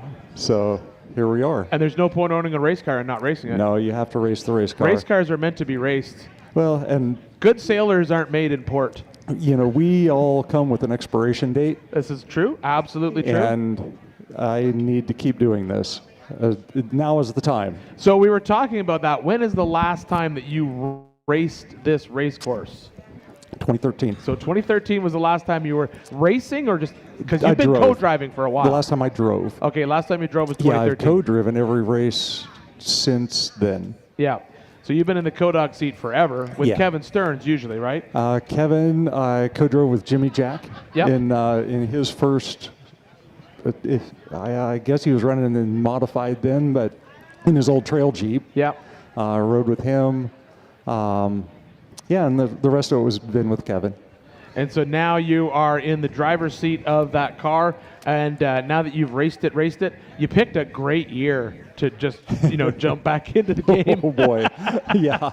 Yeah, this takes everything that we've done before and puts it to shame. Yes. I mean, this is, you know, for the time, all those races, we raced 09 to 13. Yes. Those were tough races. They were. But they weren't this. Yeah. And the last couple of years, it's really stepped up. I've had more time. You know, and just the desert. I mean, the fact that you're doing that lap 3 times. And when did you ever hear that we cut off the desert lap return on lap 3? Oh, I didn't hear that. You would have found that out of pit 2. If you want to go back out right now and go back out to 5 minutes Yeah. trail. Just go back to 5 minute trail. That's what it's called. Right. That's what that's called? 5 minute trail. Wow. I guess we spent more than 5 minutes on 5 minute trail. Yeah. Have you ever been in bigger rocks than that trail? That was bigger than ball. Race you. Race you on dirt, sand, snow. Race you through this, over that, all day, all night. Race you on 4 wheels. 1 wheel. How about no wheels? Race you with the world watching. This guy watching. Race you to the summit. Maybe not that summit. To sub 7. Any event, any terrain, anytime. Race you.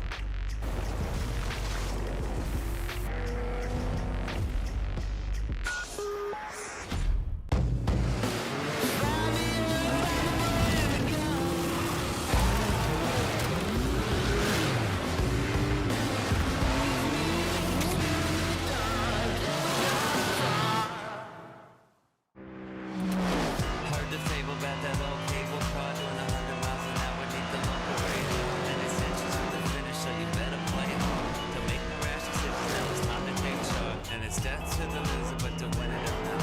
To be not here was welcome when he lands on the show. So dig your hands in your pockets and toss out your change. Everybody's ugly, but you're strange. Mister, please, won't you listen to me? I sold my soul for a kiss on the cheek. Whenever someone asks, "How was your weekend?"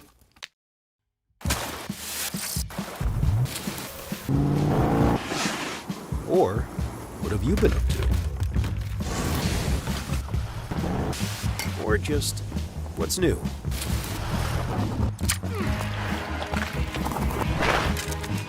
Have a good answer.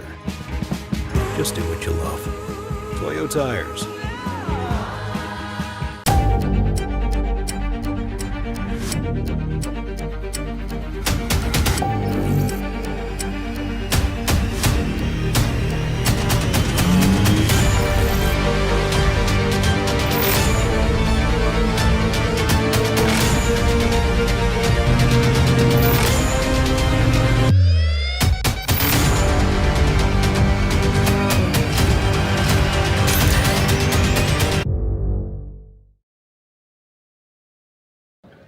How's your brother and your dad? They're good. They're out there. Brandon was there was in the crew dark? chiefing for me. Right My on. dad's out here just helping out. I'll come and get a hug in a minute. Yeah. Congratulations, man. All right. Well, we're here. Well, you showed well today. I didn't know you didn't make it back to all the miles you wanted to make, but you were 4th or 5th on the road when you stopped. Really? Yeah.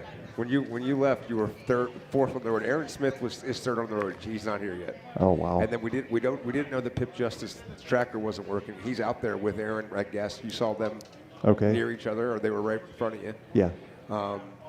The one we don't know about. Can you tell us about? Did you get up all the way up to Justin Wicks? Did you make it that far? I didn't see him. Okay. Was he balled up in there? He was up where Tom Ways was rolled over at. Okay. Tom rolled over in a big hole and lost. Well, we passed Tom at least once, rolled over in a big hole, you know, or sort of recovered. Actually, multiple times. All right, Steven. Well, I'm getting chatter in my ear right here. I think they're going to want to shut down our live stream. Steven, thank you so much for stopping up and talking to us. Now, you didn't get to finish, so instead I'm going to say this for congratulations on starting the 2026 King of the Hammers. It's always good to see you in here. He's still like a 4th or 5th finisher, like not a finisher, but like competitor on track. On the final results, he'll be up there. Yes. Excellent. Yeah, I'd love okay. to have a top 10. As well as he should. Yes, we'll absolutely. see where that goes. Thank you very much, Steven. All right. Well, thanks, Cheers, guys. man. Thank you for everything. Thanks for being here all Good these to years. see you again. Cheers. Okay, Jim, so this is it. We're wrapping this bad boy up. This has been one heck of a day. So, Jim, before I do my final spiel here, final thoughts.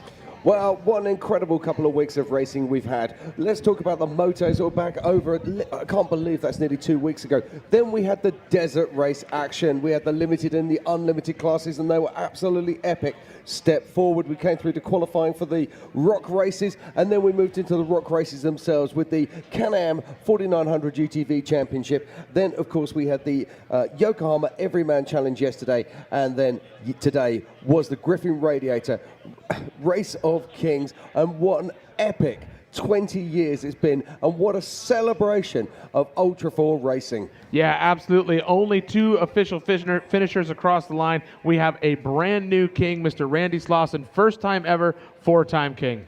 Yeah, will that ever be equaled? Will we ever see that again? I know I'm coming back next year to find out, that's for sure. Yes, absolutely. Dave, final thoughts? Thank you. All right, well, I'm going to jump on that for you. I got it. Go ahead.